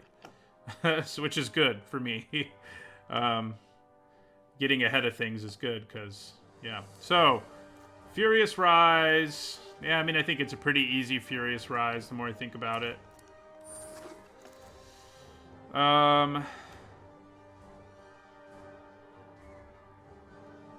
Pious Wayfarer, I guess. Yeah, you can definitely, it's true, it can tap stuff down, but it also requires a big mana investment sometimes. Thanks for the follow, Thermal Dragon. Yeah, I mean, there's some decent black cards here, but I think Pious Wayfarer is decent enough. Nyxborn Brute's not terrible, but for now I'm going to go there. Alright, now we think we want Scophos, Maze Warden. Let's see if we can get a Labyrinth, too. That'd be great. Aspect of Manticore. I mean, if we're a really aggressive deck, that's going to be quite good. Right now, that looks like what we are. So I think I'm going to grab it here. Alright, here I'll take a hero. Cetessan Training is definitely, like, by far the best card in this pack, but I mean, we could potentially be green-red, splash-blue, I guess. So yeah, let's take it. And same thing here. Take a decent green card. Oh, well, there's a reason to be red-green. We even already have a few satyrs. Maybe just one, but still a good reason to be red-green. I think it's the pick over these 3 pretty nice green cards. I'd be happy to get any of them back, but we'll take Galia here. I feel like she deserves more of a sound effect than a goat sound. So maybe we splash Dreadful Apathy, but I mean, red-green looks like our best choice here, and a Crow in War is really strong. Yeah, it is a straight bomb. A lot of people didn't think it would be. But I did, actually, in my set review. I gave it an A-. Heroes of the Revel is pretty good, but not as good as the Crow in War, so there you go. Okay. This is a satyr. You know, that matters a little. And we've got enough enchantments that we can use it pretty effectively. I think I'd rather have the Wanderer here. Okay, here I think we take Fateful End. Fixing would be nice to see someday. Are we into being aggressive enough that we want Infuriate? I think we might be. Let's do this for now. Keep in mind we can splash blue if we pick up Fixing, or we can splash white, but yeah. So the cool thing about tricks with what's it called? Furious Rise, is that it also will help me trigger that. Yeah, Return to Nature is good, but not as good as what we took.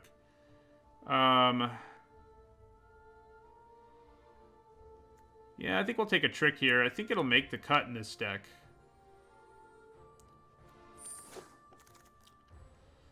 Man. How about this, though? Because these are, this is a really good white card. We do have other white cards. The Nexus Wardens is okay, but I don't think we're that excited about it. I think we're going to take the white card. We could still end up being red-white. Anything could happen, really, still, in this draft. Hey, there's Eutropia. That's tempting, isn't it? To just be like, okay, let's do this. Let's grab that Eutropia. Grab Eutropia, dump all our red cards, and hope the rest of this pack and the next pack pan out. I don't know. I think it's a little risky. Yeah, take it and look for amulets and omens. Yeah, I guess the upside is enough. I think you're probably right, Bugford. I think Portent and Final Flare are not very exciting cards, nor is Nexus Warden, so we'll take her. Okay, well here we have a number of tempting options. Hero of the Nyxborn is nice. But I think I like Underworld Ragehound more than the Chimera. I would take this if I knew we were going to be white, but I like the Ragehound more than the Chimera. I think they're both quite good, obviously, but yeah. So, Stetson Training number 2. Thrill of Possibility, I guess. Scophos War Leader, I guess. Mischievous Chimera.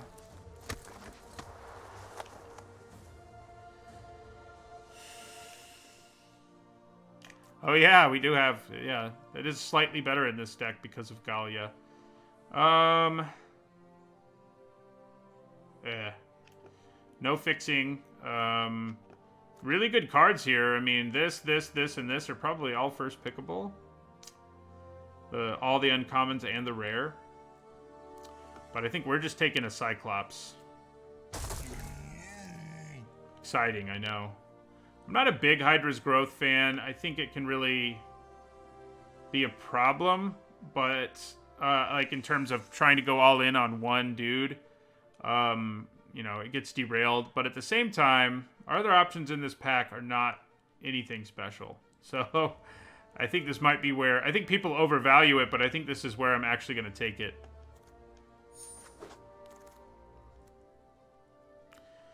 Ooh, so we have Omen of the Forge versus Ragehound here.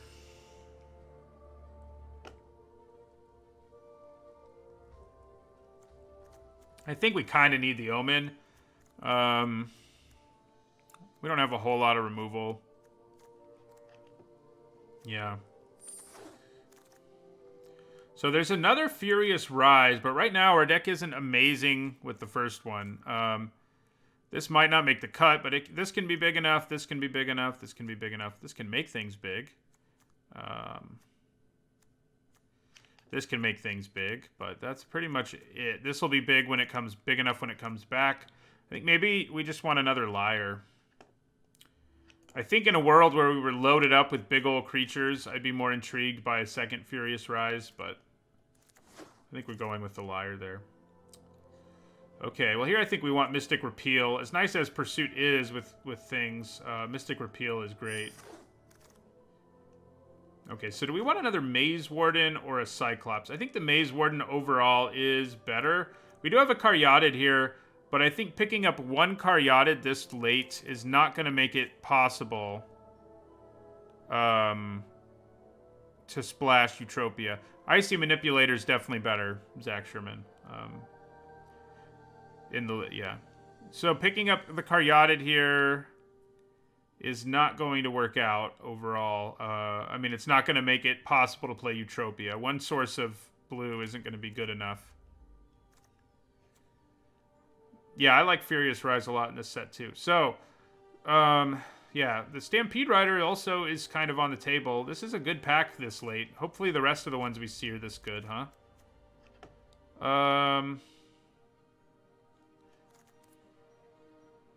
Let's look at our curve. Yeah, I mean, I think we're in good shape in our curve. I think grabbing another Maze Warden is what we want to do. It's more flexible. It does cost mana to trigger 4 power or more things, but I think that's okay. Okay, so probably take the Forerunner. I like Relentless Pursuit a fair bit, but I like Forerunner more. I don't hate Thundering Chariot, honestly. It's better than the other options here. Take a random 2-drop. Are you a Satyr? No, you're not. You are, though. Well, I like picking up a really late Relentless Pursuit, I have to say. And a last pick Moss Viper, too.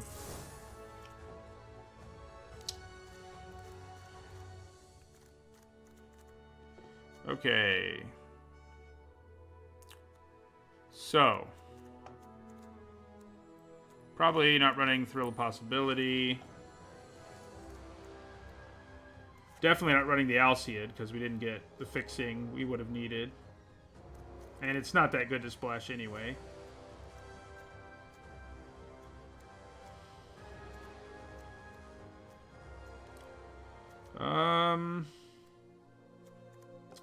Not sure we want the Chariot in the end here. It is fine, but I think it's an easy cut.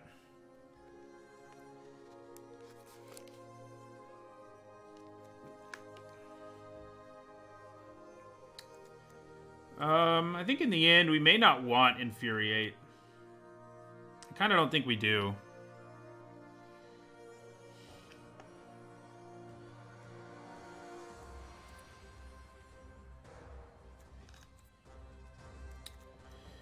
Yeah, I think we can lose it.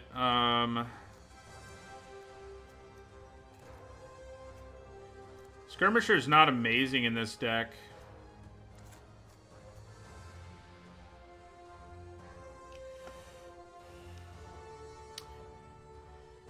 I get nervous about playing 16 lands in a deck that has 4 4-drops and 2 5s. And yeah, the hero is just meh. I think that's a good place to go. Aspect of Manticore is kind of meh, too. So is Hydra's Growth. I think they both can be problems. I think we want to play 17 in this deck because we have a bunch of mana sinks. Oh, we don't want the War Leader, though. We don't want him. But we do have, you know, Maze Warden needs mana to be at its best. Entrancing Lyre obviously does. Phoenix of Ash obviously does. Relentless Pursuit? Maybe. How many enchantments do we have? We have 1, 2, 3, 4, 5, 6, 7. Okay, we have enough for the Wanderer, I think. Yeah, I'm not a huge Hydra's Growth fan overall. I just find it to be a little too risky too often. But it does help creatures get big enough for Furious Rise, I guess. But, yeah.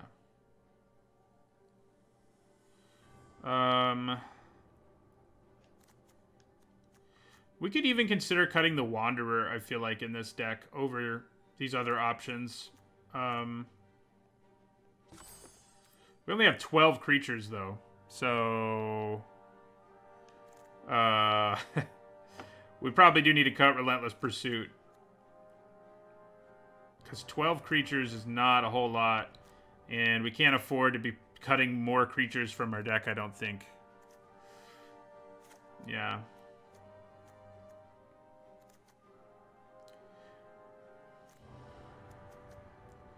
In fact, we could consider... I think the Lyre works okay in an aggro deck. We could consider putting back in, like, Hero of the Games...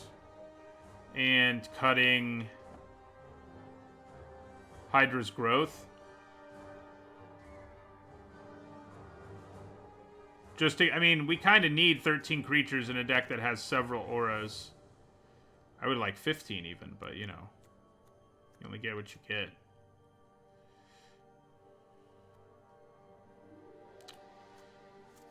Yeah, I think I'm gonna do it.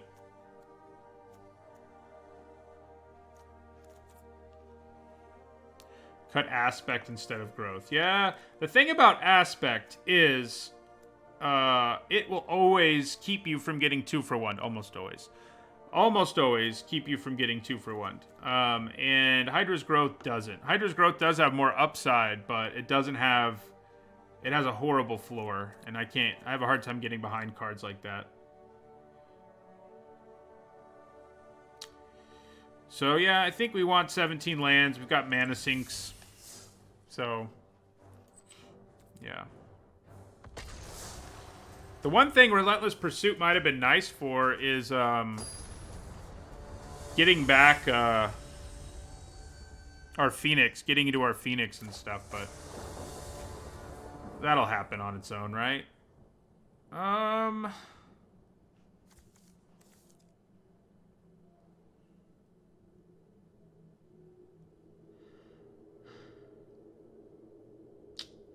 So I think I want to mulligan this. It goes sideways way too easily. This one I guess we'll keep. We do have Liar and Mystic Repeal at least. And then we probably bottom... I think we just bottom the hero. Yeah. We don't have any early creatures, which is weird, but we also only have 13 in our deck, so... Which may be a problem. We had one deck a couple weekends ago, the first weekend I was streaming, and we had one deck where we played a bunch of auras and didn't pay attention to the number of creatures we had, and it ended up pretty rough. So... I think we just want to go ahead and Mystic Repeal that.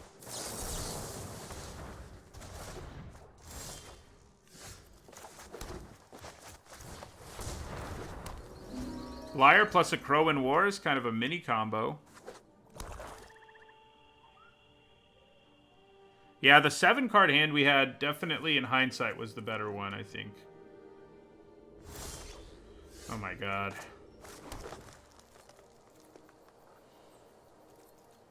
What do we play, like 4 mountains?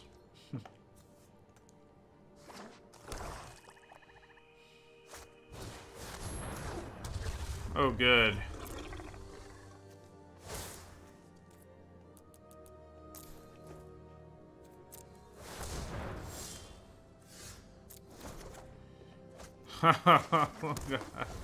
We could put the training on him just to draw him. Just to draw a card, I mean, and maybe hit a mountain and be able to a Crow in War and mess things up. Right now, a Crow in War is looking pretty good. That's all I have to say. Oh, you can only enchant your own creature. Come on. What's that about?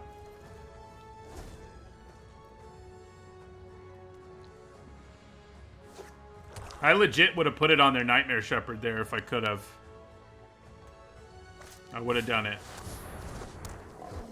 I can kill everything with the Crow in War, so we really need to hit that red mana. Oh, thank you. Okay, so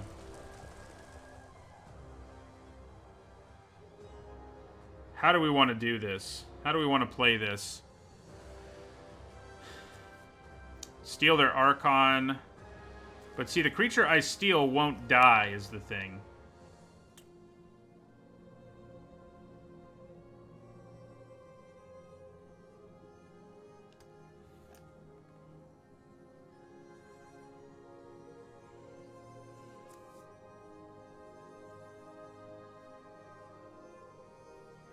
I should have let this untap, is what I should have done. If I let that untap and stole this, I could have blocked on a subsequent turn. Oh. But I can do it later still. Yeah.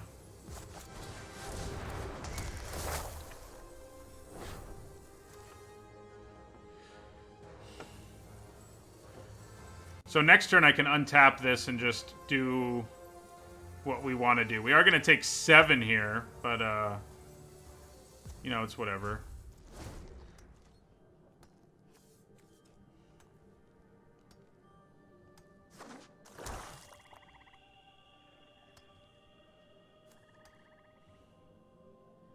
I think the problem is all the tokens they were going to get out of their Nightmare Shepherd.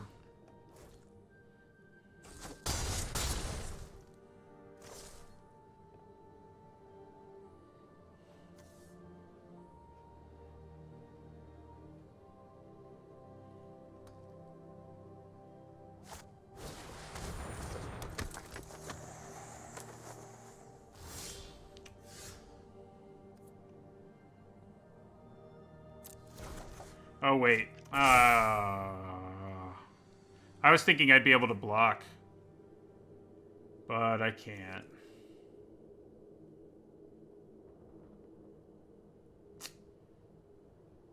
That's annoying. Alright.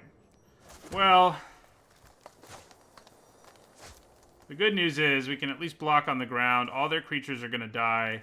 And then we can just proceed to tapping Nightmare Shepherd again. Yeah.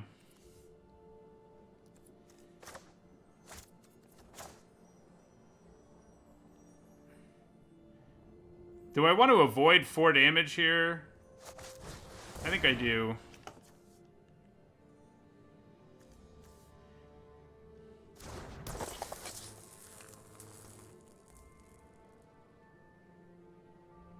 Yeah.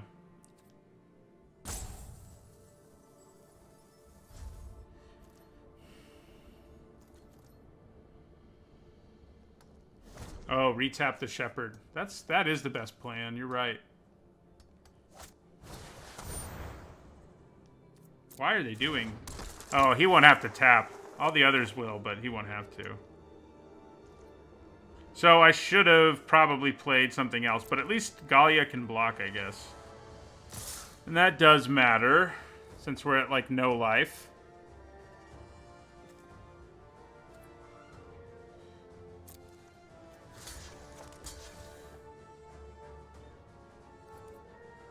Yeah, I screwed up the Liar plus a Crow and War nonsense for sure.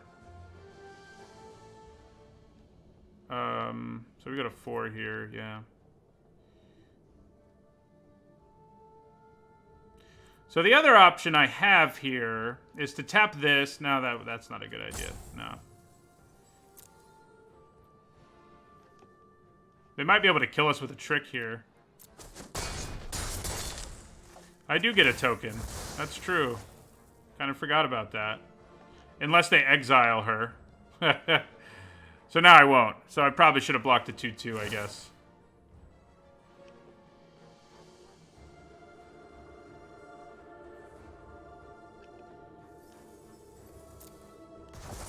I guess they didn't.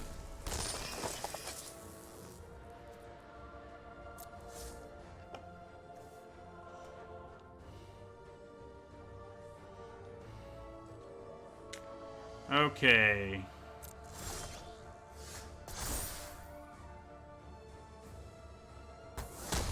Oh. Why didn't it let me respond to that? I mean, I can tap the Shepherd down now, I guess, but... I guess I don't have total control, yeah. I forget I have to do that. Sometimes. Okay, well, in that case... Well, if I place a test in training, I can't block. Yeah. That all screwed up. That all got screwed up. But I do draw a card, and I still have 4 mana to tap down the other creature. I say go for it. It makes me miss Magic Online when I realize I have to, like, do extra things.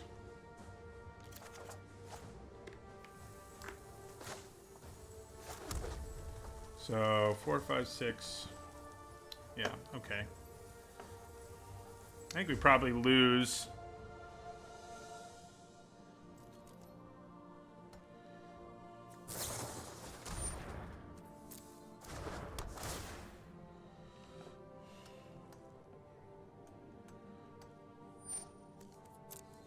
Gross.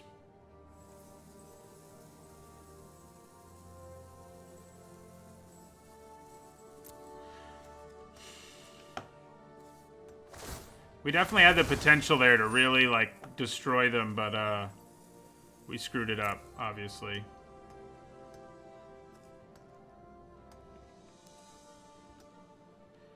I think it would have worked. I think it would have worked if we had... Like, I untapped my Liar when I probably shouldn't have. And then I didn't use full control to make sure. Yeah.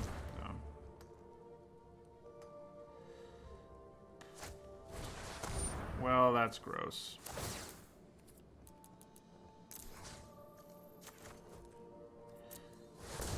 Yeah, we screwed that up with the Crowan War and all the nonsense. Too much nonsense going on.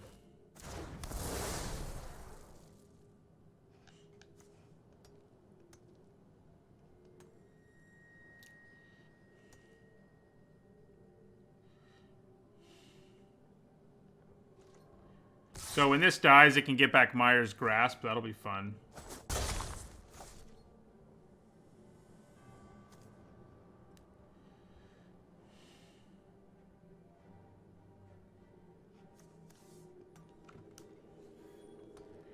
We need, like, Furious Rise here. That's what we really need.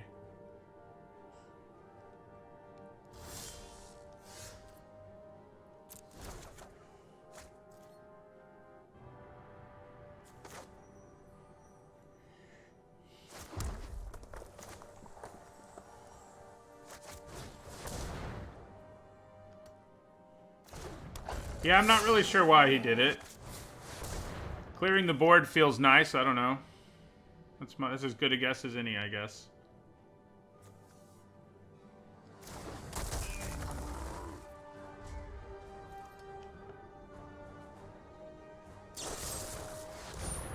Nice. Whew. Gonna be hard to come back from this one.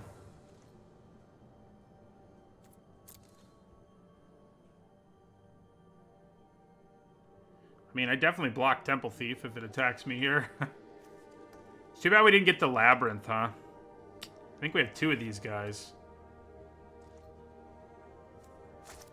Yeah, play the Archon, and I'm now dead.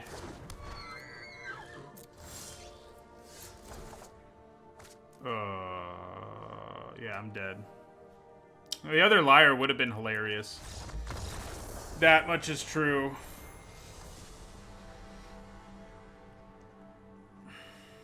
That did not go well. The Crowan War is too complicated for me.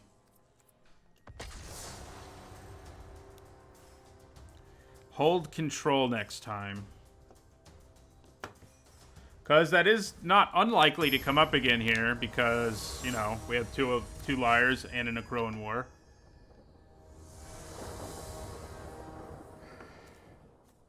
Ooh. Look at that. So I can play turn 2 Gallia, then play this with haste and make it. It'll be a 3/3. That seems pretty good. All right. So yeah, we definitely want to play Gallia first. Take that.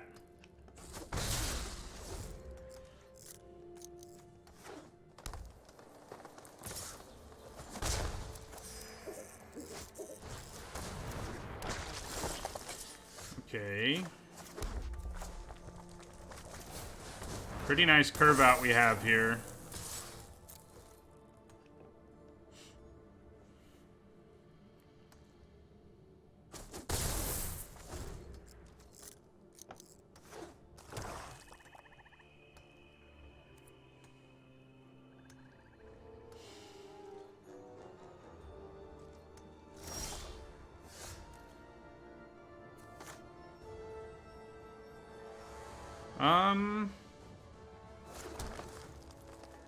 I think we attack with our Grove Dancer here.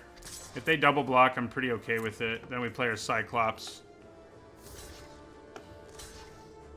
I want to kill the Eidolon the most, I think.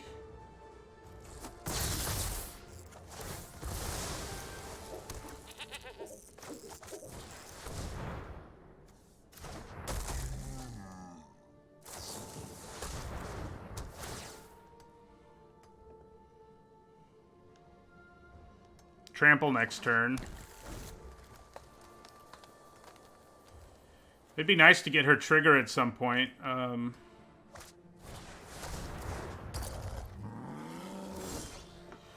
Okay, maybe I just cast Fateful End now.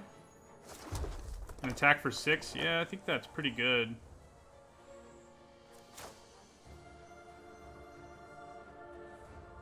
Yeah. Bottom that.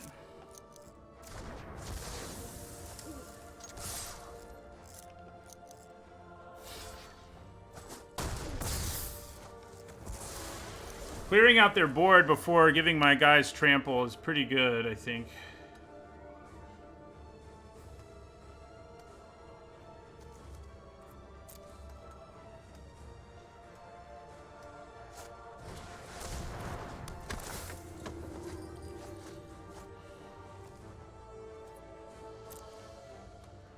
Nothing ultra scary in there, but of course, just, you know, the fact that they draw cards is scary enough. I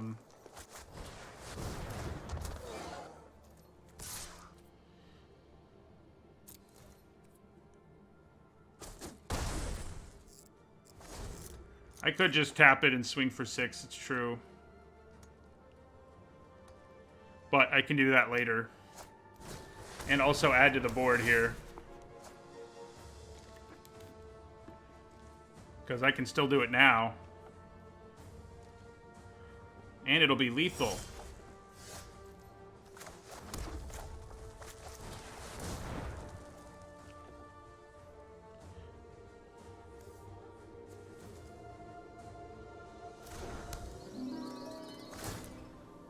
We'll go with 4.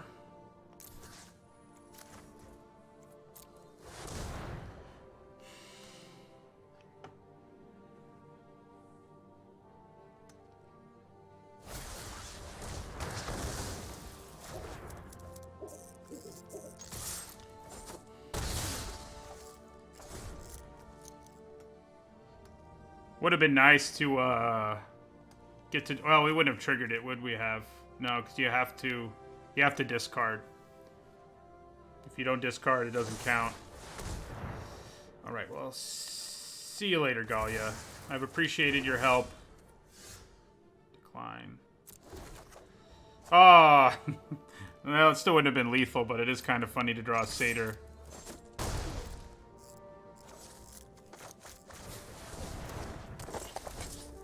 Hi, Ungarn. It's going pretty well. I think we have, today we're a couple of 5 and 3s. Lol. Being at 1 and playing Treacherous Blessing is rough.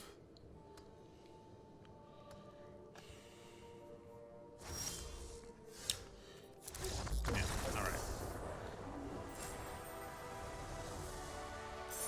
I would have played Treacherous Blessing when I was at 1 too, just to do it.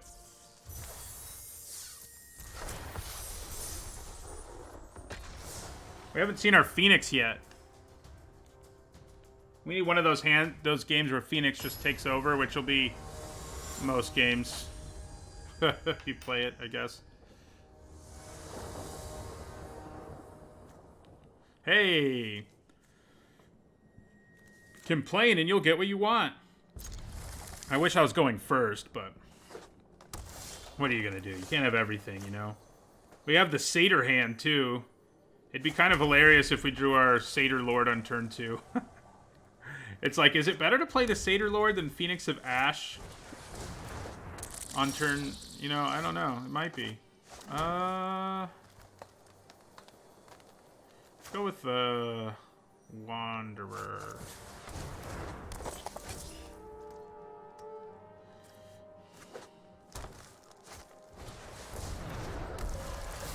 Now the Wanderer feels pretty good. I mean, other than the fact that that thing's gonna get larger and larger and make our lives difficult. Oh. It might just be best to Fateful in this before it gets bigger. As much as I want to play that Phoenix, I think that is what we want to do here. And I think we want to draw a 4th land.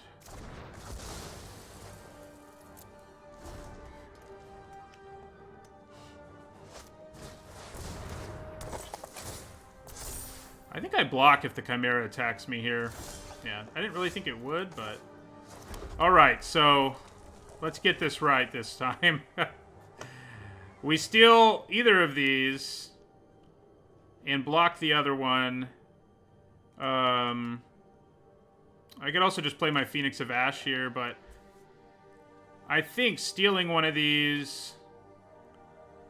and being able to block with it is good. Granted, Loathsome Chimera being able to come back is kind of a pain. Decisions. I mean, I can definitely hold off on it. And maybe I should. Yeah, maybe I think I will.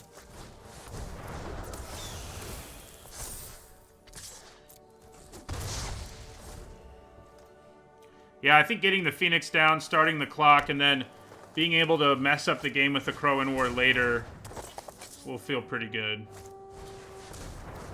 Aw. Okay.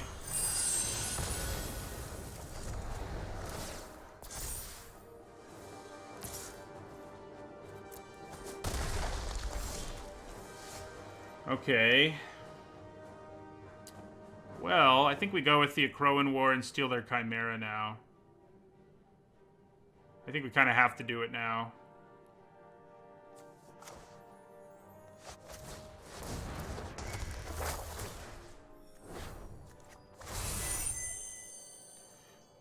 We want a forest, please.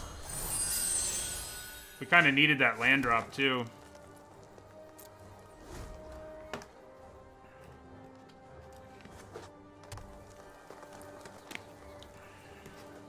Let's hope they don't blow this up. They may have a way to. Well, now I'm really glad I took the Chimera, I have to say.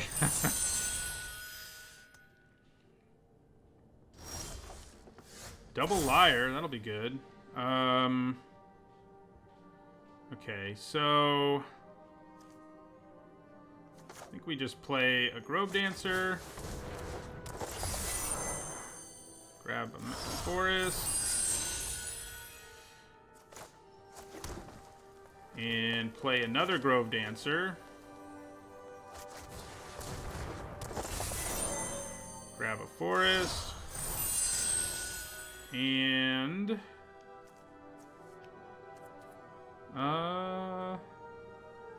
yeah, end our turn there. So their Stampede Rider has to attack us now.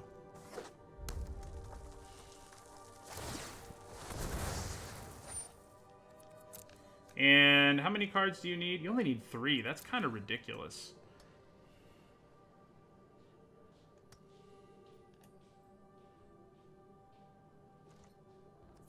So they've got to attack us here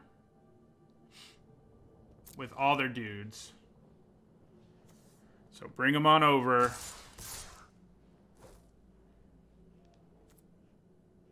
I don't need to Omen it. That seems really unnecessary because all I have to do is go like this.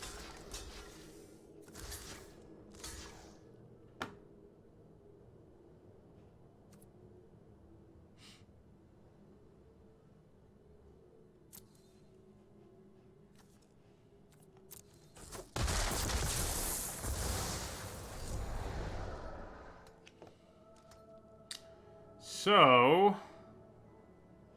this is going to go to our graveyard. That'll give us, yeah, we would still need one more card in our graveyard, so we're not quite there for our Phoenix, but I can't complain too much. I can just play out both my liars now.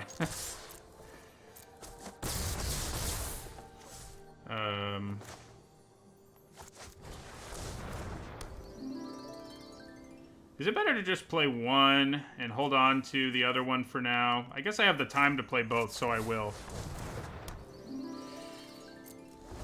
I'm not under a whole lot of pressure here. Granted, they are going to draw an extra card. If I left mana up, I could have killed the Chimera before they got the extra card, but...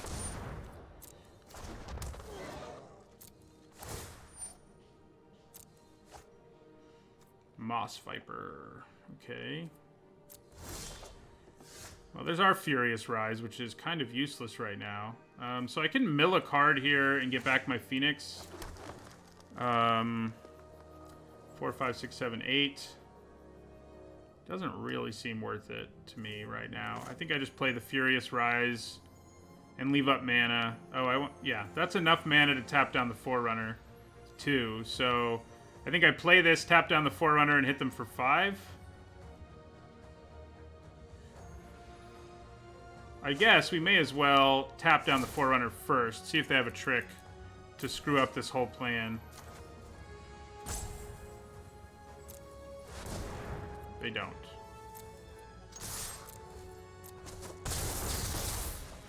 So we'll play our own Furious Rise.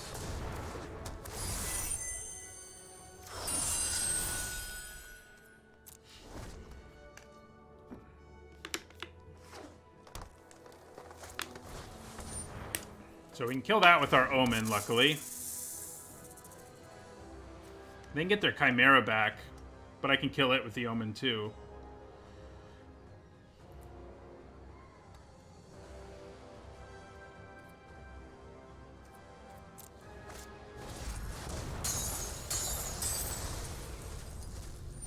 I can also... Yeah, I can actually just kill one and tap down the other one and attack for 5 again. Which, with the Phoenix waiting in my graveyard, seems pretty good to me. There's another Nylea's Forerunner. We are at 13, so we have to be a little bit cautious, but I don't think we have to be that cautious. So, yeah, we're going to untap our Liar. And then here's what we're doing. We're going to pay 1.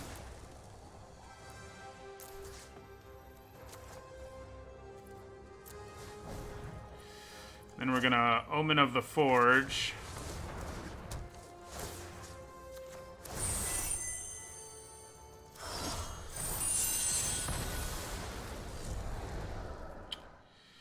And yeah, attack for 5 and leave our mana up. I think we're in pretty good shape if that's what we do. We can't get our Phoenix back unless we mill, and we might get it or scry, either way. So let's... The point in untapping was that I got the Moss Viper out of the way.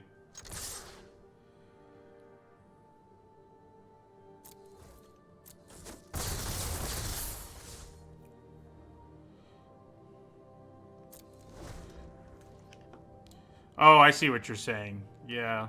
Yeah. It's probably not the optimal move. Man, don't gain life.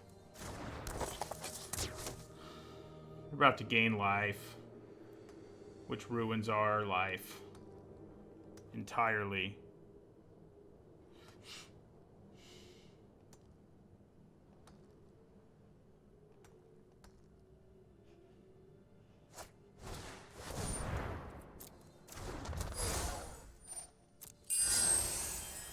So...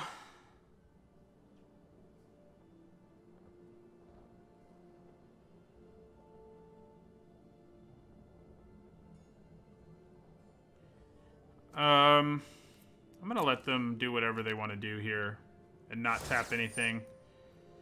Okay. So, yeah, let's tap down the Nexus Warden. Oh, I'm an idiot. I had the mana now to tap the bigger creature and I screwed it up. Ugh. Liars are confusing for me, clearly. So would we rather scry or mill ourselves here? Either one will work. I think I'm gonna scry.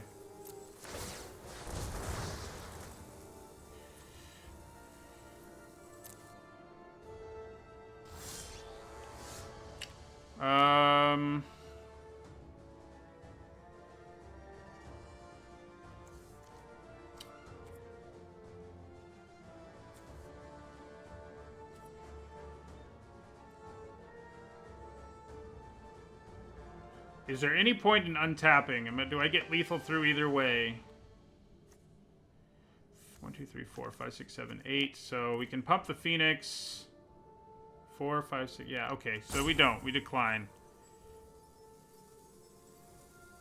We decline.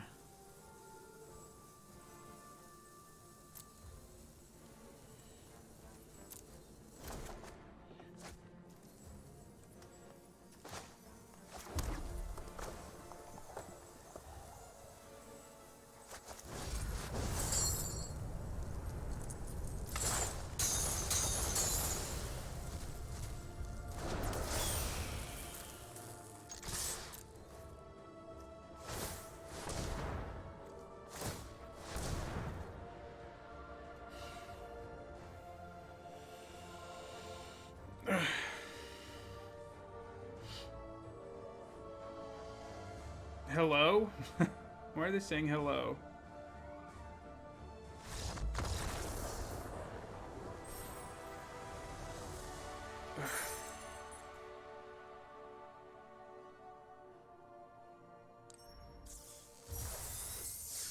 Oh yeah, I guess I could have won just by tapping down both beasts if we had the mana. And just attacking with the board we had. There were a couple different ways to win. We went with our Phoenix, I guess. The flashier, yet more complex way of winning.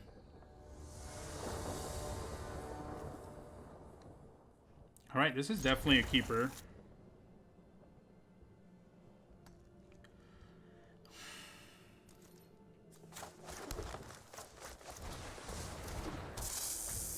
We'll hit our land drops and everything will be great. Hopefully. Man. Freaking Chainweb Arachnir coming back later. Makes my Moss Viper sad, but I think I'm okay with it. I'm also okay with just doing one if that's what they want to happen here.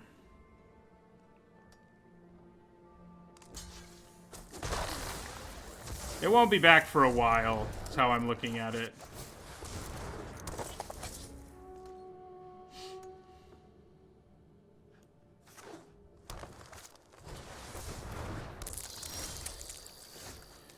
Okay.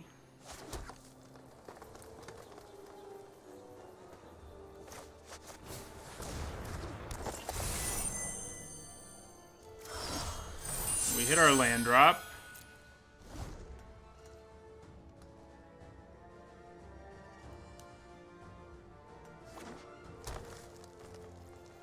That could have been what the hello means.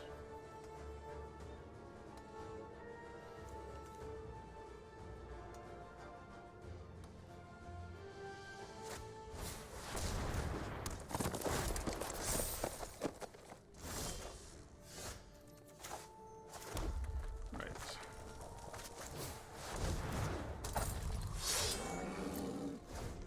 Play a big boy.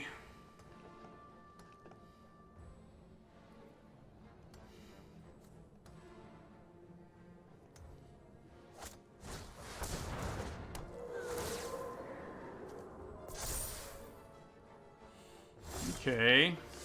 Ooh. Interesting. I could potentially play Gallia and attack with all three satyrs. That seems pretty good. I mean, I guess Gallia dies. I guess I could attack with the Maze Warden instead. And then I could discard the Grove Dancer to draw 2.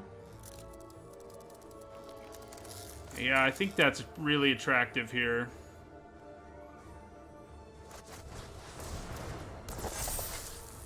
Oh yeah, it is random. Still worth it. Still worth it. Question is whether I should add another land in my hand ahead of it. But that's the thing I want to discard the most, so probably not. Okay, so... yeah, I think we attack with all three.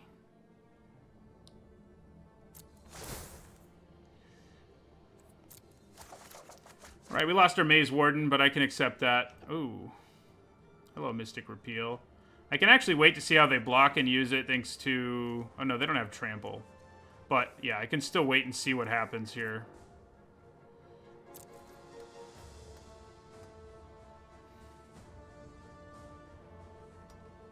Yeah, if they double block, we are in great shape. Pretty great shape. Alright, so... it's not actually going to kill my creature, but... I don't think we want them having all the mana in the world, so...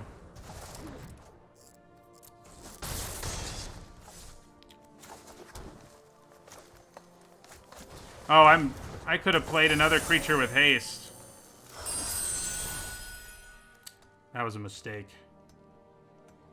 For sure.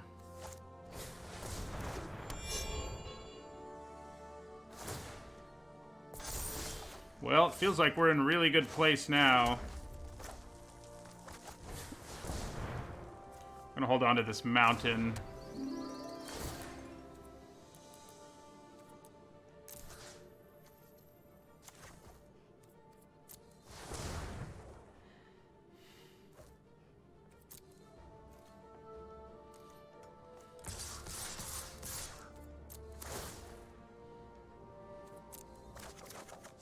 Nice. Combo. Look at this Gallia deck. I guess we drew that Grove Dancer in a second main phase, so yeah. Not so much a mistake earlier. So yeah, we'll pump him. 4, 7, 10, 12, yeah.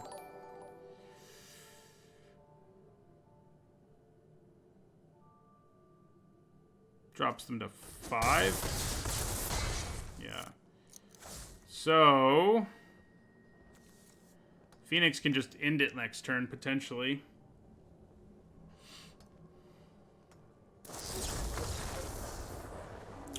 Thanks, Gallia.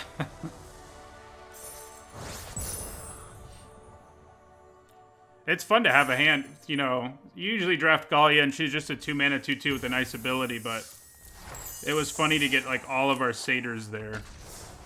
Every last one of them.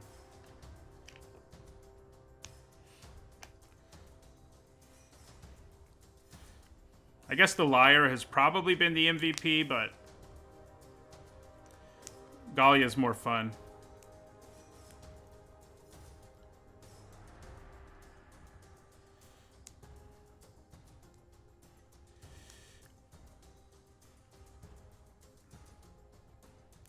I haven't noticed a major difference, no. I actually honestly don't pay that much attention to rank.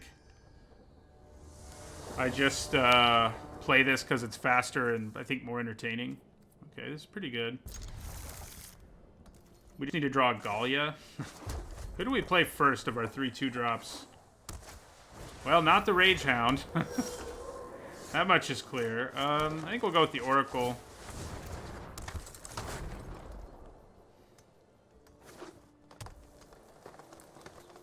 I guess trading with the Rage Hound there, I mean, it could have been worse.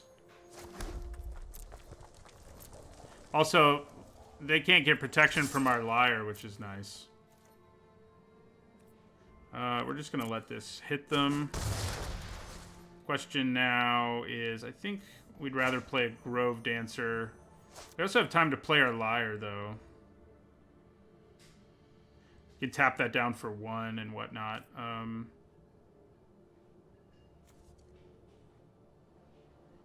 I think I'd rather play a creature, though, right now.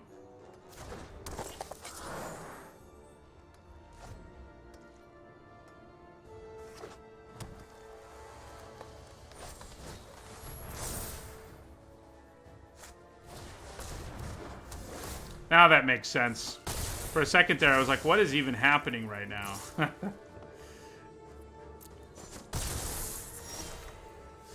Okay.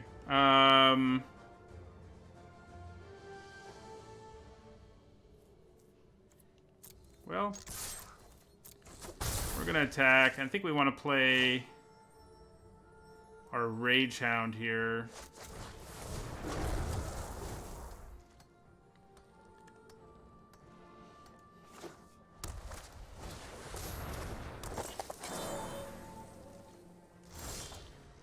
Okay, so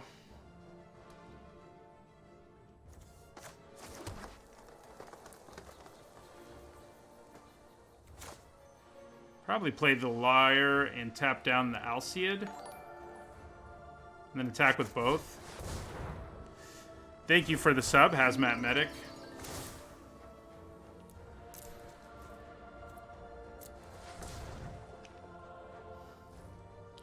They can still use it to give protection if they want to, but I'm okay with that. I'm okay if that's what they do. I'm also okay with that. If we hit a 5th land, we can play the Training and Furious Rise in the same turn. Of course, then our Rage Hound has to survive.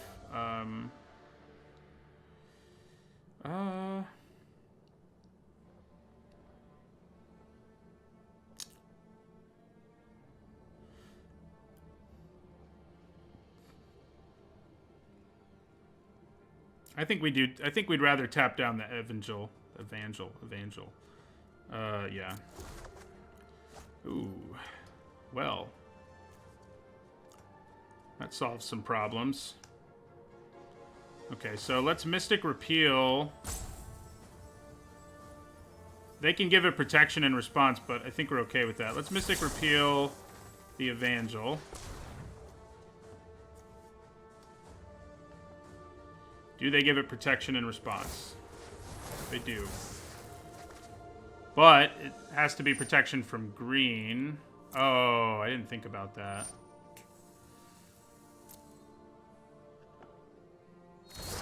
So he's got protection from green. That means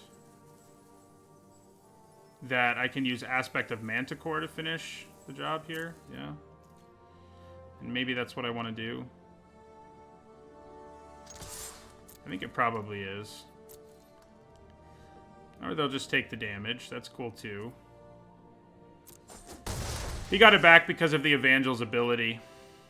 We're going to play Furious Rise now.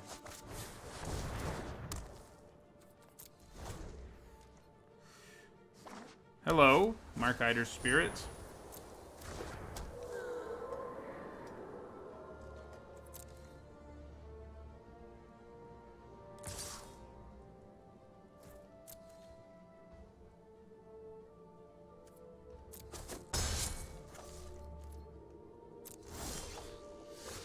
Okay, so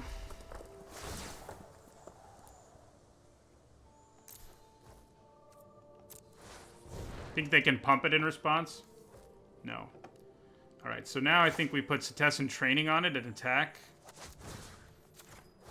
And kind of hope they don't have anything.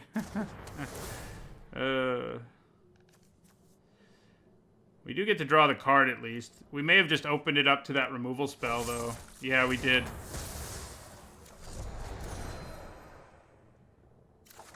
So we will not get to draw a card there. However, we can bring it back. 3, 4, 5. Yeah, I think we do want to untap it here. Then bring back the Rage Hound.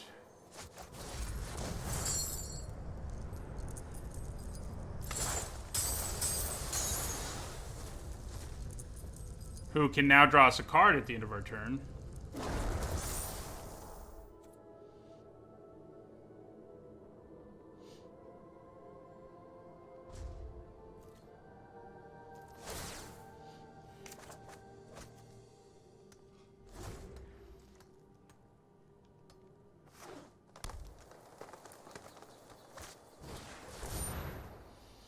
Well, that's annoying.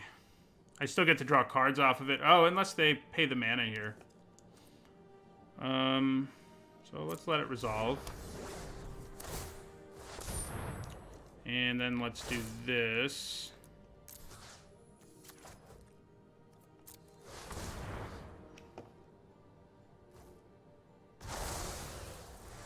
I can still draw with my Maze Warden, so that's nice. We're going to decline. We want to play that mountain. We want to play our Maze Warden.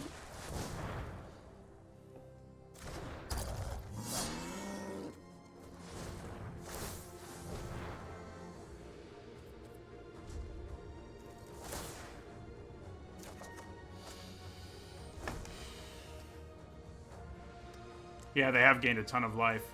But we're now the grindier deck here, so I think things are looking up for us. Of course, we keep drawing cards that don't do a whole lot.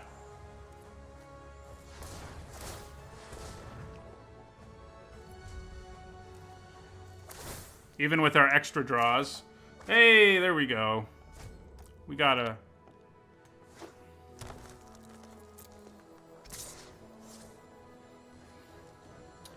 Okay. I think we attack with Skophos Maze Warden now. I think we can start rumbling.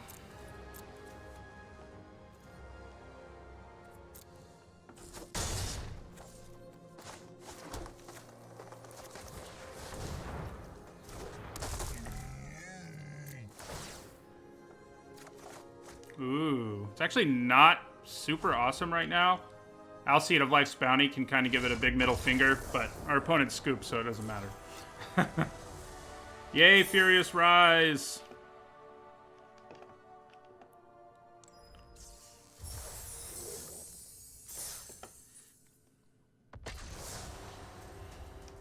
These games have taken long enough that we might have to finish this one next weekend.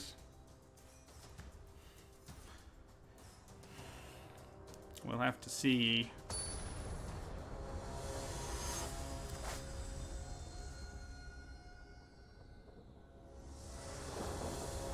Yeah, they can see what you get with Furious Rise.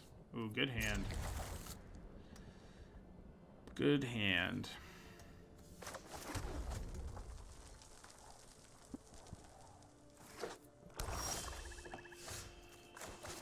Let's lead with Rage Hound.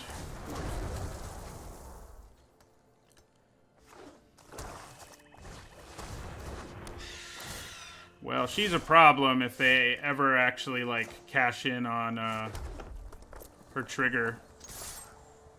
Fun thing is I could potentially steal her and cash in on her trigger in the future. I think we just want to play another creature more than we want to play anything else, yeah. She's one of my favorite cards in this set for Limited. Even though she's a rare, I've enjoyed having her every time I've had her, so.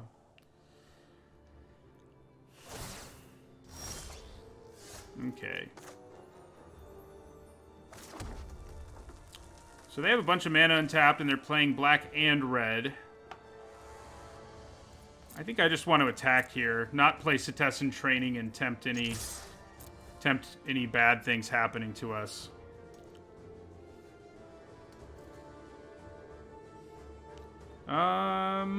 Well, I'm not planning on playing the Akroan War, but maybe I am probably going to play the Lyre, so we'll just let them take 5 and then play it.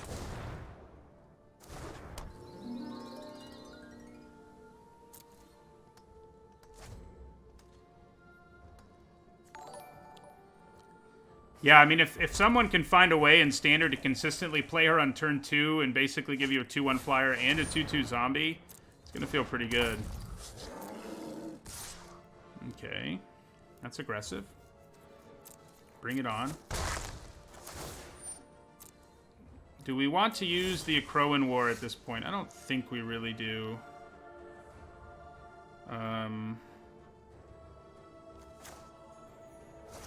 I think we attack with both our creatures here. You think they just take the hit again?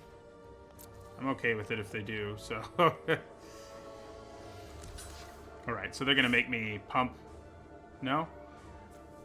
If they block there, they're going to get something. They're going to be able to get a zombie, but I think that's okay.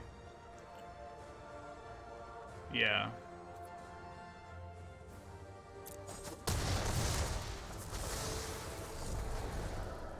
So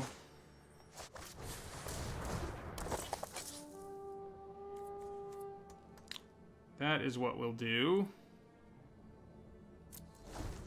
We can tap Ephemia this time around if we want.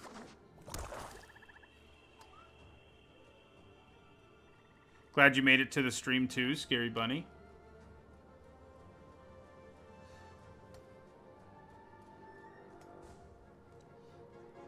I definitely should have hit them harder with my Oracle. I screwed that up.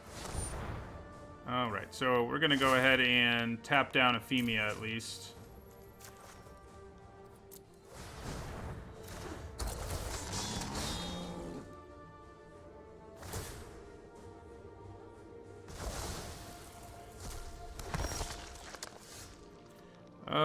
No, I think we want to keep her tapped for now at least.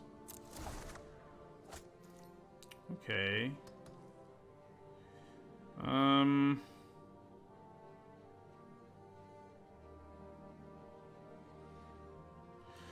So, the Akroan War.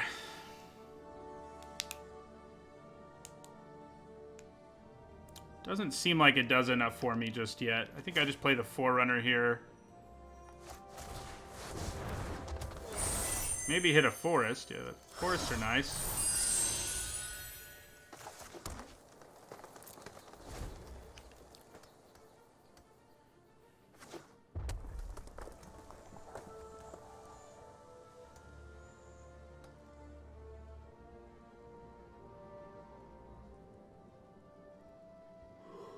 Man, if they can kill my Forerunner with like a Myers Grasp here, it's gonna hurt.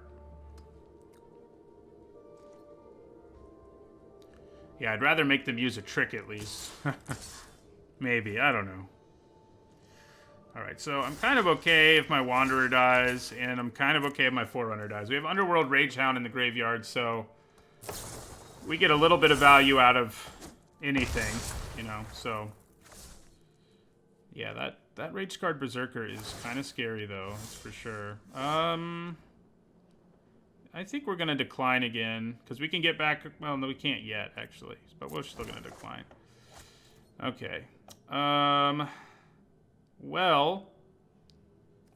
I think I'm going to stick Setessan Training on Incendiary Oracle here.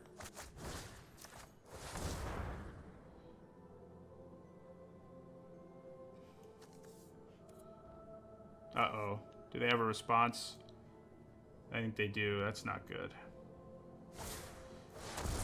Okay, well, at least it could have been worse. It could have been worse.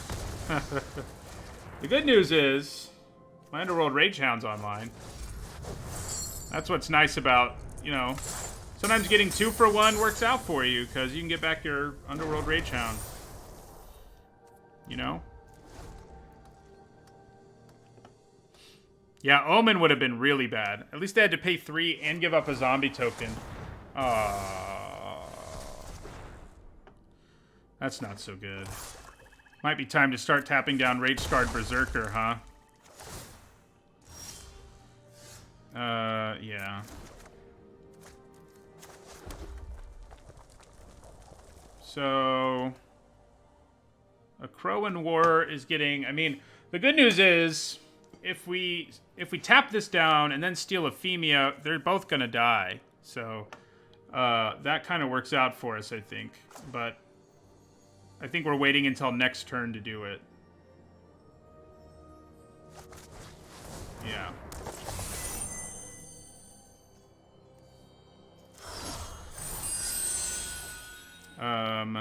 Yeah. So...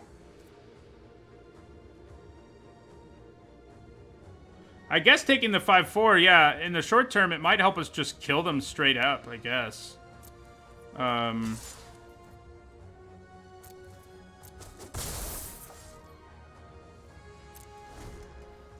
But that's only if things go exactly the way we want them to, I feel like.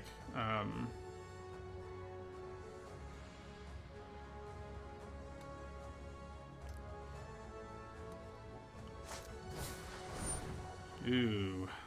Well.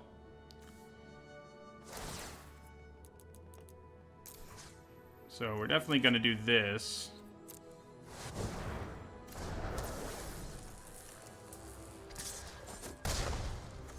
Ephemia is coming after us, apparently. We're going to decline. And I think now it's just time to... It's just time to steal Ephemia. I guess you can play Setessan Training first.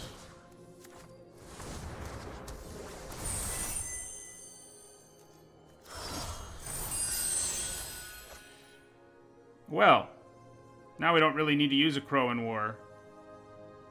And I don't think we should. We can hit them for 4. This can hit players, though, so maybe we should. I think we should. She does come tap, but that's fine. We'll be able to attack with their next turn.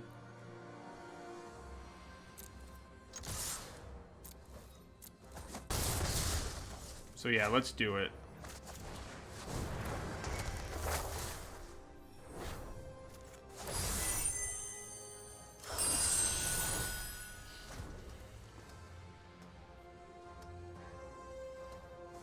It feels like we should be able to get there.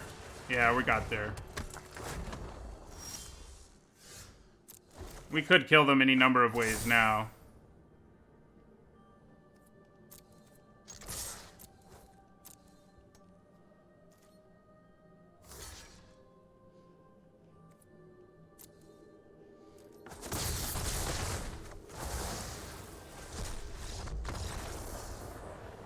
Good job, A Crow in War.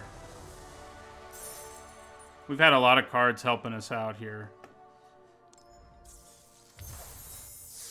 Unfortunately, even though we're in the middle of a nice run, I am out of time for today's stream. So we'll have to finish this one next week. We're 5-1, so that's good. We're at least going to be 5-3.